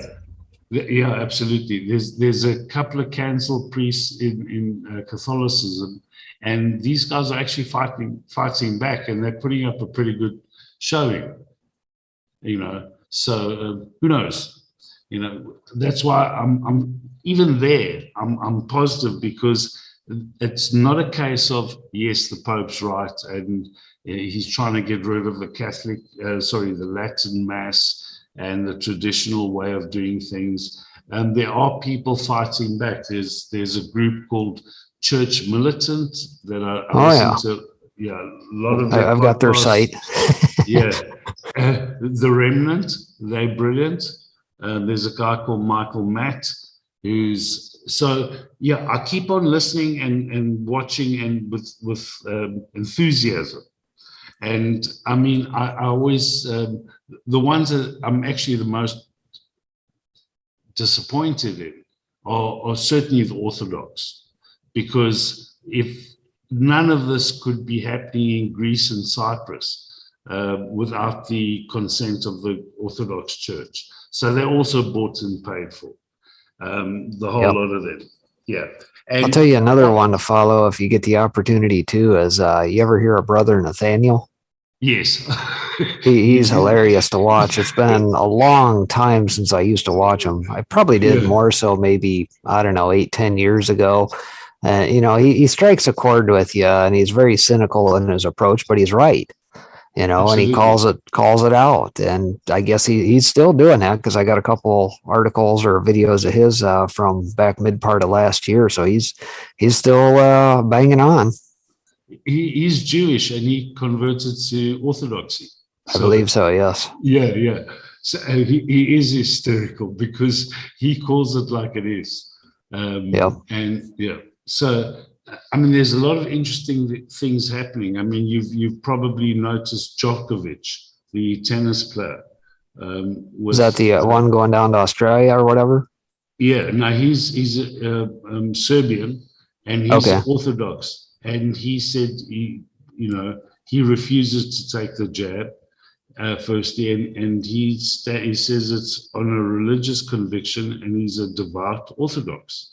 And let's face it, anybody who is a Christian should actually think about what's in the jab, and the least of which being aborted fetuses. I mean, that's what's really one of the ingredients in the jab. Yeah. So Planned Parenthood wouldn't be as a financially successfully organization as it is if it wasn't with compliance from, many sectors and pastors and priests and various Christian organizations which actually assist them. So, let's face it, if you have a religious exemption or would want a religious exemption from the jab, based off the fact that they used HEK, which is human embryonic kidney cells, why aren't we being granted those exemptions? Well, doesn't suit the globalists, does it? No, not at all. Yeah, so we can go and murder babies so we can make vaccines. Yep. So, well, Sonny, I think we sufficiently ran over into your show here. That's okay. I don't mind. Unless you got anything further to add, we'll get out of your hair. Yeah. All right. I want to wish you all a good week ahead. Keep up the good fight. And I think that there are reasons to be optimistic. I think humanity is actually not as bad, and I don't want to be as cynical as perhaps I was at the beginning of last year. So, well, like I was telling Sonny, I know she's feeling a little bit not as optimistic today, but take a break, folks. You don't have to be in the throes of this every single day. It's good to refresh the mind, get out to nature, throw a snowball or two if you got snow on the ground, take a walk in nature, see all of creation that's out there, because that's exactly what they want to destroy. They hate everything about it. Just take in the beauty of it all. Take the break, come back refreshed, armor up, and we'll live on to see another day. Right. Yeah, I mean, March on. Or if you're like Sunny, she said she's going to start up a crocheting show here before long. Or a knitting show. That's what it was, knitting show, and knit us a blanket in under 24 hours. Oh my gosh. No, that was Breaking's idea. Well, For me. just to give you an idea of something to give the mind a break a little bit. Oh, good one. That's Fix a camera on her. She's sitting in her rocking chair knitting away. And since I can't knit, it'll be really interesting. Well, learn how to knit with Sunny Days. There you go. Maybe I'll have to do that. my mom used to always, every Saturday, would take my niece and teach her how to crochet, how to knit, how to bake, all the basic things. Hey, I learned how to weave as a kid. Is that close enough? I actually do know how to crochet. We had a grandma program when I was little and in elementary school, and they'd bring the grandmas and grandpas in and they would teach us something, and I got taught crocheting. It can't be that different than knitting. So yeah, I don't know. I've never done it, but a lot of needles going on. Right. I stay away from needles. Yeah. I'm sticking to cooking and baking. There you go.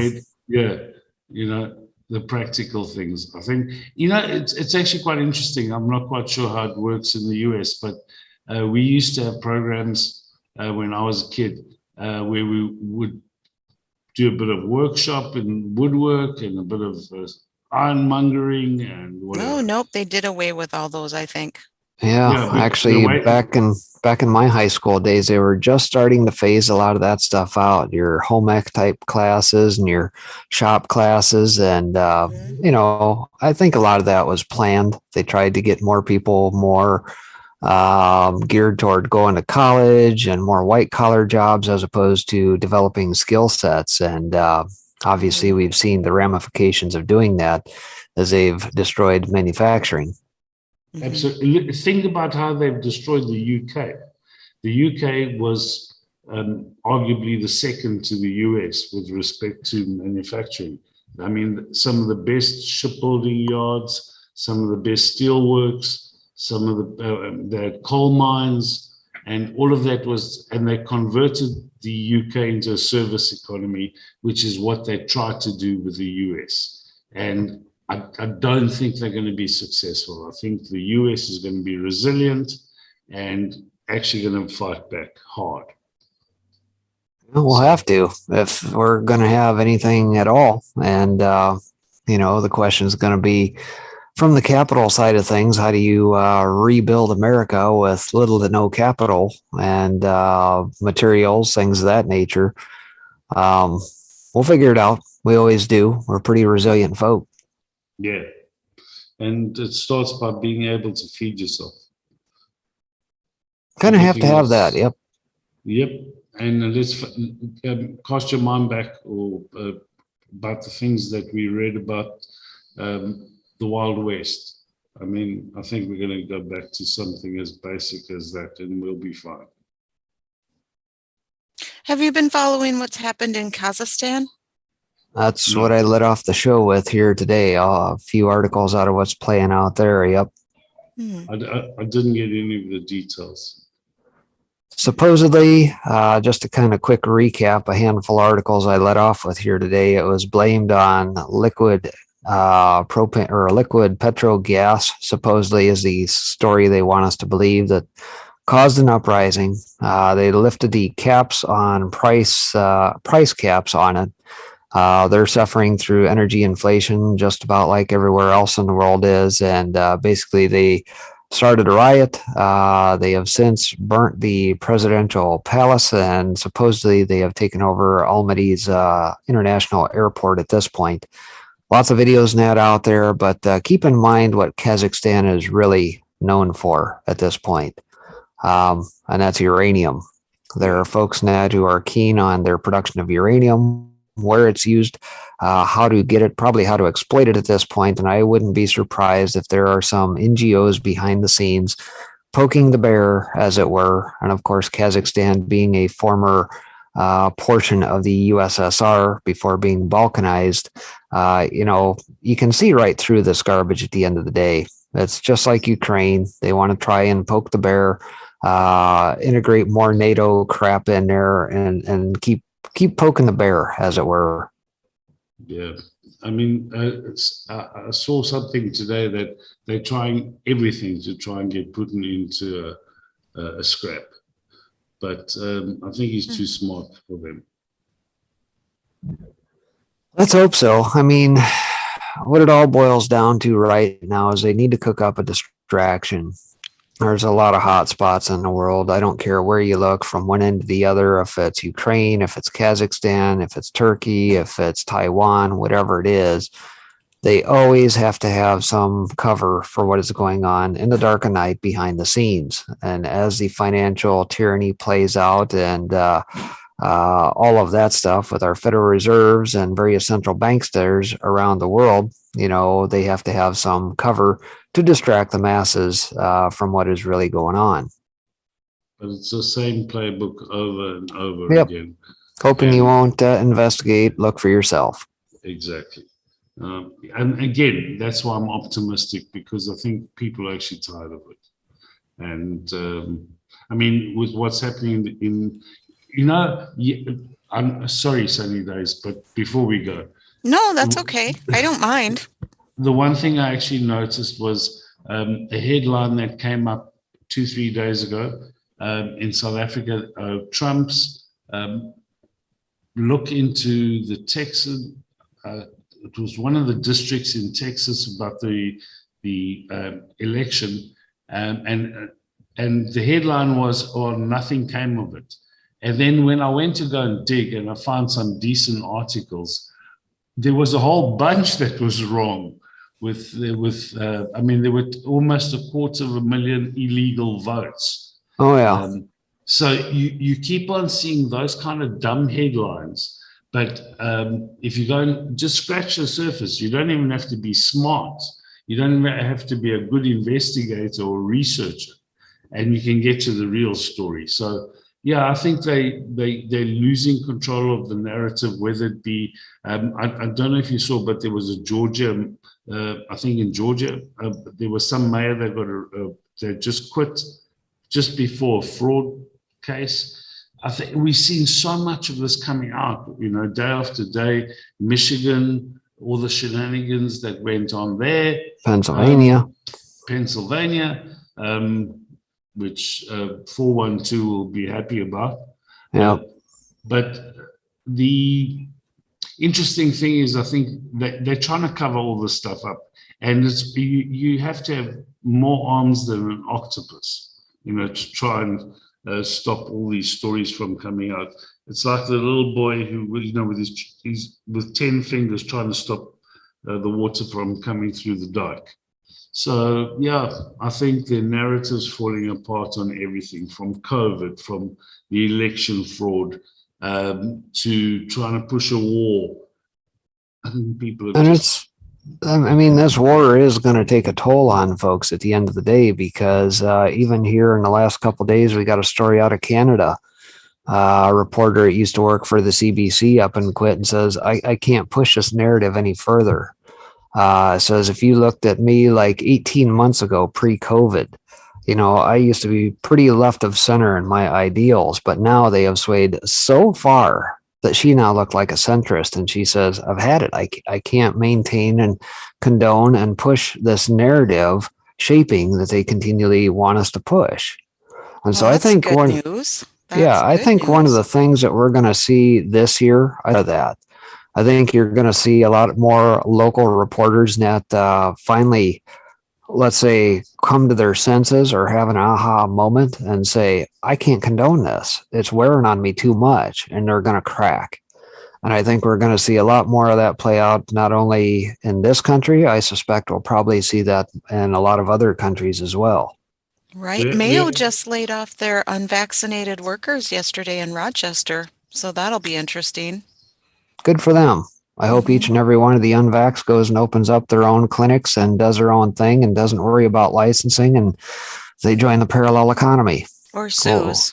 I hope there's lawsuits. No, I just don't have faith in the judicial system to do what's right at this point, based on everything we've seen play out. Mm-hmm. It's not going to be unless and until the people have said we've had enough with the garbage of the admiralty system and that we have in place. It's justice for them, but not for us. A just us system that will truly see justice.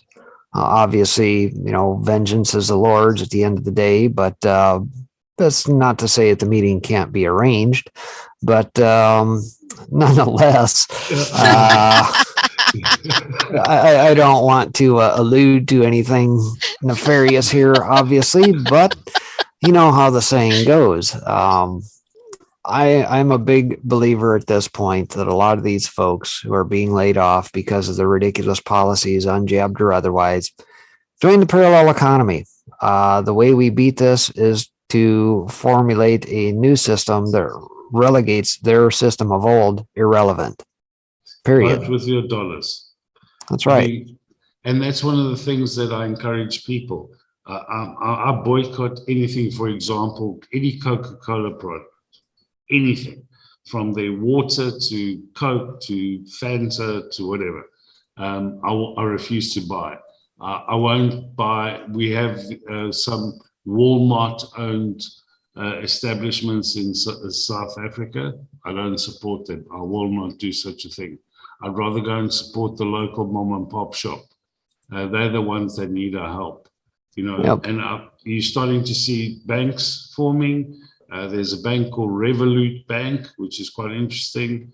You can get your money transferred across the world without 1 cent fee. So we're starting to see these things happening, but it's not going to happen unless we are fully cognizant of the fact that we have to support like-minded individuals. So, yeah, but it is starting to happen, which is a good thing, We'll get there. Rome wasn't built in a day. No, it wasn't destroyed in a day either. That's right. Yeah, we just got to keep on fighting, fight the good fight, be kind to people, bring people along that perhaps we wouldn't have thought of bringing along in the past because of our frustration. But we need to encourage the ones that are actually saying, we are now questioning the narrative, and bring them along kindly, bring them along gently. But also at the end of the day, we have to really just keep on marching forward, and there will be stragglers. And as we know, and we're told, that there's going to be a percentage that will never change their minds, and be that as it may, they will fall by the wayside. So we must be strong, we must be resolute, and we have to march ahead. Well said. Yeah. All right, sunny days. Bring us home. Okay. We took 40 minutes of your show. That's okay. I really don't mind. I enjoy the conversation today. Yeah, and I'm gonna use Twitter. Oh, man. Get off of Twitter. I know. Yeah. You have to cancel Twitter. I know. You know what they say to a crackhead, right? In order to get off crack, you got to put the pipe down. Yeah. The pipe down. So many people use the content of Twitter, though, because that's where the memers are. They're on Gab, yes, but they're on Getter. Well, some people are on Getter now. Telegram. Oh, Getter is censoring now, in case you hadn't heard. I've heard. I just found that on Twitter. Oh, you read it on Gab. That's what the appropriate is. They were talking about it all across Gab last night. Nick Fuentes banned off Getter within an hour of starting his broadcast. It only took 50 minutes before he was kicked. No rhyme, reason, anything else. Gone. I think there's some more than off of Twitter, Getter. I didn't even actually bother getting on to Getter at all. I went straight to Telegram, and the only other place I am. I got booted off Twitter in February last year. I think with the big purge of most people. And I went straight to Telegram, and I haven't looked back. Yeah. And I do wonder why Trump never got on Getter. I did find that interesting. Yeah, and I find it interesting that Jason Miller never talks about that, or Bannon never asks him about that. Well, I think there might be a little more to the story on Getter. Yesterday we found out who one of the backers of Getter is, right? I think it's that Guo Huawang or whatever his name is out of China. I thought it was Gao, Gao. but yeah, okay. Okay, Guo. Well, that is the very same guy who Bannon was chased down on his yacht and arrested by the United States Postal Service a couple of 2-3 years ago. And of course, yesterday, I think this might have been right as Pam was coming on the soapbox. They were talking about this. I think I started to kind of investigate it a little bit, but I found it interesting that Bannon was one of the first ones to be able to stream on said platform. Yeah, because Indy's streaming on Getter and with PSB. Yeah, and just the day before, Pam was talking a little bit about that, where he doesn't really trust Getter and didn't think they'd ever get on there. But I'm pretty sure that Guo is the same guy that is one of the guys behind G News, and that kind of sprung up out of nowhere here last year, or actually back in 2020 rather. When all of the exposés about Hunter's laptop were coming out, because I think that was the prime organization or outlet where a lot of the content was being dumped for people to consume out of Hunter's laptop. But then I go, so Twitter, Facebook, they're all comp to Getter. Who knows about Telegram? I know a lot of people do like Telegram, but even like Sydney Powell just stated that she's been shadow banned on Telegram. She feels ever since she got on it, and she's leaving Telegram to go to Getter. So these, names like this, you're kind of like, well, that's weird. You'd think they'd know. Yeah, I wouldn't worry about Telegram as much. I mean, Vladimir reads every message every single night. It's all Rush, all right. They just sit down by the old fire at night and start reading people's feeds. Yeah, I'd rather have my feed read by Vladimir than G. Well, I just tried to do like Open Office or LibreOffice, and every time I type a document, it'd turn into Word. And so then I was trying to read up on it, and it's like, that's another thing. It's like, okay, so I have Gab, but everything I type into probably Microsoft or whatever, Apple, where does that get put? Somewhere. I'm sure, they know what I'm typing or what I'm sending, or, you know what I mean? Well, if you're using cloud related applications, yes. If you've got local stuff and got old beater machines like I do, no, that doesn't go out on the web unless I tell it to. Yeah. And then I tried to get my old Microsoft Office. Apparently almost impossible. They made it so I can't. It's dead. So that's all lovely. Yeah. Fire up your old XP or Windows 95 machine if you still got her, dust her off. Right. The one I'm actually using now is not the one I normally use, mostly because I couldn't get onto the show earlier on my regular machine, and I had to go and take a laptop, and actually I've driven out to a friend of mine I'm actually outside a friend of mine's house, and got his password for his Wi-Fi. So my. Yeah, we do what we have to do. That's right. Yeah, sometimes it's a pain in the tuchus to get done, but we still get her done. Oh, and another thing I heard or saw on Telegram is, and maybe it was Posibit. I know Jack, whatever, but somebody put it that The reason why Joe Rogan got so many people right away on Getter following him is because he took Twitter, his Twitter people and brought them over to Getter. Like he imported his Twitter followers to Getter or something like that. I think Not there were even sure how you would. I'm not even 8 sure how you million. would go about doing that, if that's even possible, is it?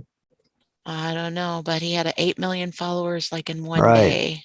And they were Well, it saying there was, wasn't even 8 million followers on Getter, so that was kind of weird. yeah, that, I mean, if you listen to the end of Malone and Rogan going back and forth, Malone made mention of Getter, and Rogan piped up and says, Getter, what's Getter? Just like he lived under a rock for the last year. It's like, what do you mean, what the heck is Getter? It's like the Twitter killer, right? And then all of a sudden, immediately after the show, you find out that he goes and puts an account up there. And then, like you said, boom, all of a sudden he's got 8 million followers. Hell, I didn't even know there were that many people on Getter at that point. But What do you make of the new social that President Trump's coming out with? Trump Social, or I mean, Yeah. Truth Social. Yeah.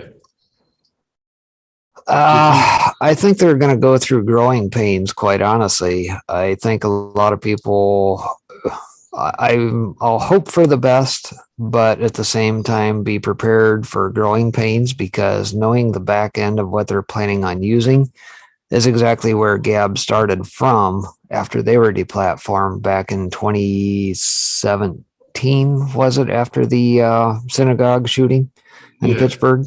So I don't know. I don't know if Trump, or perhaps maybe Devin Nunes, now as he has taken the reins, maybe they'll put some decent developers in there and look at it and say, yeah, we really can't do much with this, and we're not going to be able to scale as quickly as we think these people are going to come in, and we better be able to handle it. So I'm kind of the opinion that it's not going to be what everybody wants it to be right out of the starting gate. Plus, I think that if Fuentes goes on there, he's going to get banned. You think so? Yeah, I do. I don't think it's gonna be a free speech platform like Gab.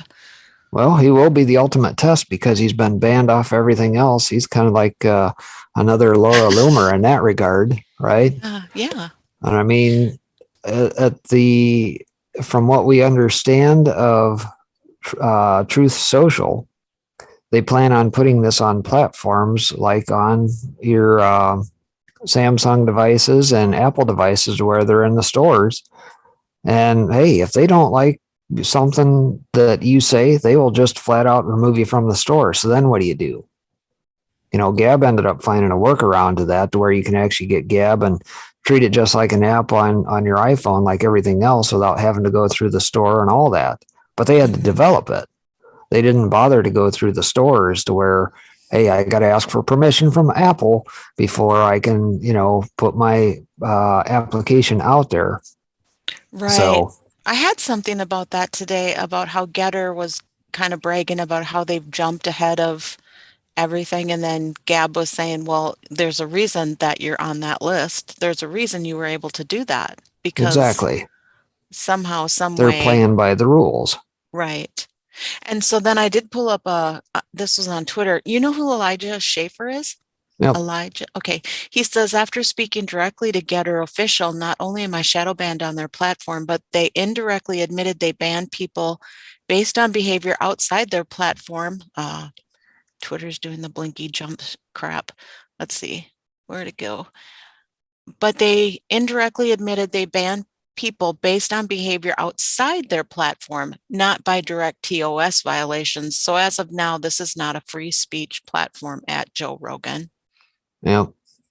Yeah, he does a show with what's her name? Sydney something, right?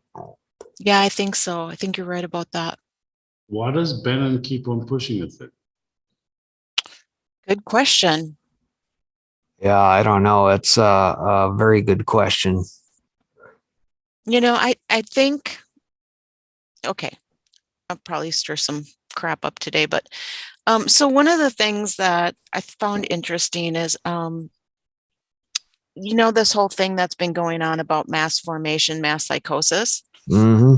Wouldn't you agree that to a certain extent there was one done on Donald Trump, and that's why people have TDS? And then I was considering that, and then I was going, you know, there's some other ones going on, I think, in a sense. And it's partly like you can't bring up anything about, for some people in some places, you can't question President Trump. I love President Trump, but I question him. And I know, I get it. I know there's narratives out there. I know the theories. I understand what people are saying. But now that I'm questioning things, I'm not going to question things. So as far as like Dr. Malone, I question him. I mean, he was very involved. He's why was he making vaccines? If you believe this other thing narrative about vaccines, why was he making vaccines? He must have known more about that. Why? You know what I mean? Like, I just ask questions. I'm not Yeah. saying they're human, they're people. And, you know, breaking for me, it's like, okay, I trust God. And yes, there's something spiritually going on, but they are people. They are not gods. We, as humans, do not always have the truth. You know, then there's Dr. David Martin, you know, Hmm. and then, you know, he came out with stuff, and then people are coming out with, well, he's on the World Economic Forum board in Australia, and he's part of Davos. And it's like, okay, and he's a Mason, and some people think Masons are good, and some people think Masons are bad. My whole thing is I'm just going to like not settle on these personalities. I'm going to question.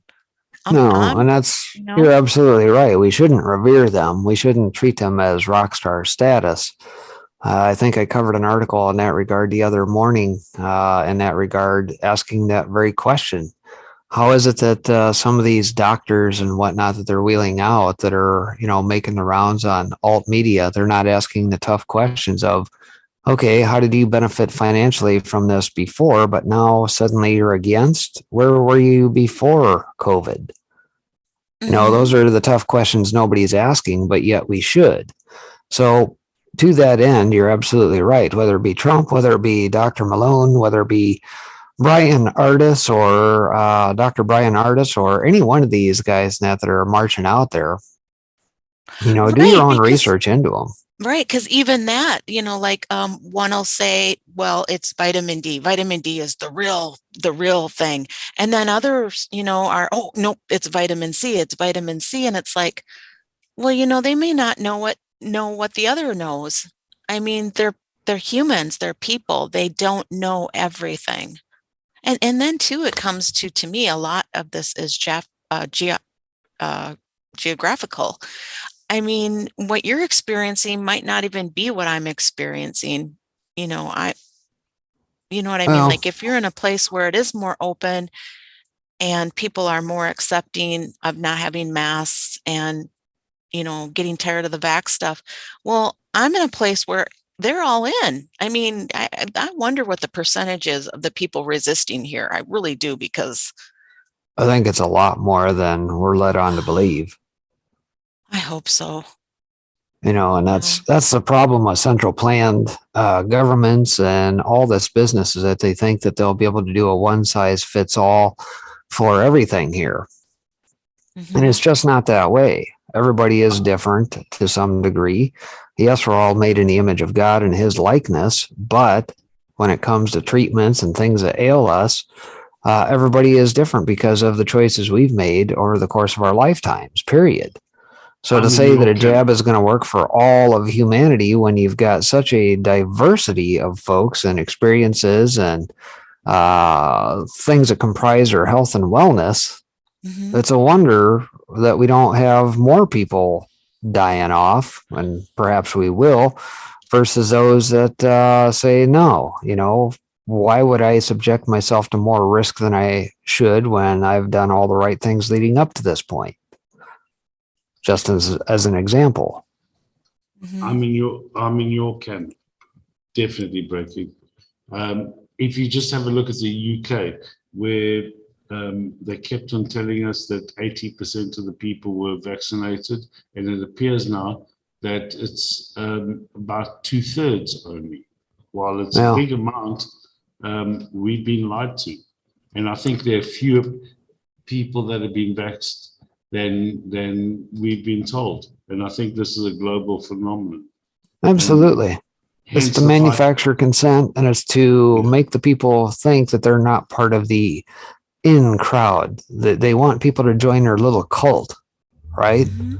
At the end of the day, and they've lied to us about so many things. Doesn't matter if we're talking Walensky out of the CDC, doesn't matter if we're talking FDA, doesn't matter if we're talking Fauci, doesn't matter if we're talking Circle Back Psaki, your health administrators and that out of your various states, the statistics behind them, all of this stuff out of the hospital systems.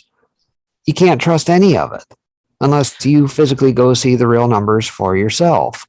Mm-hmm. And the people besides thing, we got told to actually question everything, didn't we?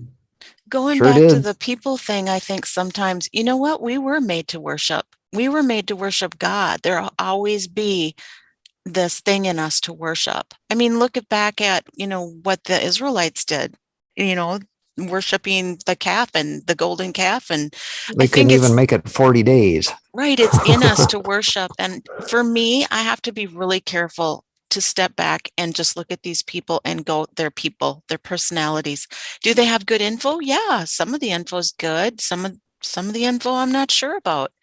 I just have to question. I can't set my heart on any of these people. Don't accept everything as gospel. Continue to do your own research. Trust yourself. Mm-hmm. All the various mantras we've heard over the years, and pray for discernment. At the end of the day, that's all you really can do. Test all things against the spirit, and if it resonates with you and others, well, so be it, and continue digging. Right. Heck, even my COVID file and that I just kicked out with almost 16,000 line items. I don't solely focus just on Gateway Pundit or Epoch Times or Zero Hedge. I pull in a plethora of stuff, even out of the Mockingbird media, because even periodically they do get it right. There are some nuggets of truth in it. You just have to be willing to do the work to find and read it and do the research. Right. I agree. Yep. Well, thanks, you guys. That was a great show. Wow. Look how that went. Fantastic. Did you have any videos or anything uplifting? Any dog videos, cat video chasings, I really bird don't. videos? You know what? That's hard to find anymore. They really are. Really? Yes, it is really hard to find anything anymore like that. So that kind of went kaput too with my Twitter blinking my system out all the time. I don't know what that is. Weird. Crazy. Yeah, so I might have to adjust my show anyway, so I don't know. Welcome to the knitting hour. I'm telling you, it's going to be big. We'll get revelations from Sunny while she's knitting by the fire in her rocking chair. Back with my cat, my well-behaved cat. Well, your well-behaved cat right by your side. Yep, absolutely. I can see it now. It's going to be big. There'll be thousands of viewers tuning in to figure out just what will what will Sunny knit today.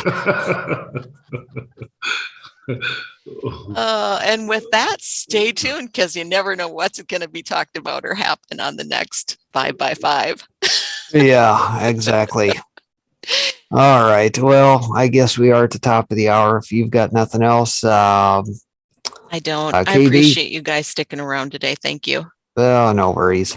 KB, you got anything you want to push here today? Yeah, I just want to say to people, just keep on going. We'll be fine. Fantastic. All right. Well, I suppose that will do it for us today on the 5x5 channel. Appreciate you guys tuning in. As always, we will be back next week at our usual time, and hopefully Pixels and 412 will join us as well. I know 412 has been under the weather with his throat issues and that, and look for him to get well over the course of the next week. So look forward to having him back next week, and we'll have the full lineup in store. So take care. God bless, and we'll see you back next week, everybody. Bye. Hi and bye. Oh, wait a minute. I hear a pixels. Pixels! I'm here. I was unaware that Adel wasn't going to be here, so we'll do it next week. Well, it's up to you.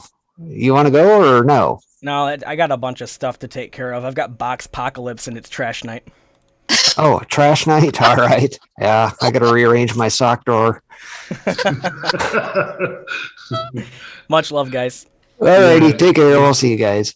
Bye. You take care. Bye.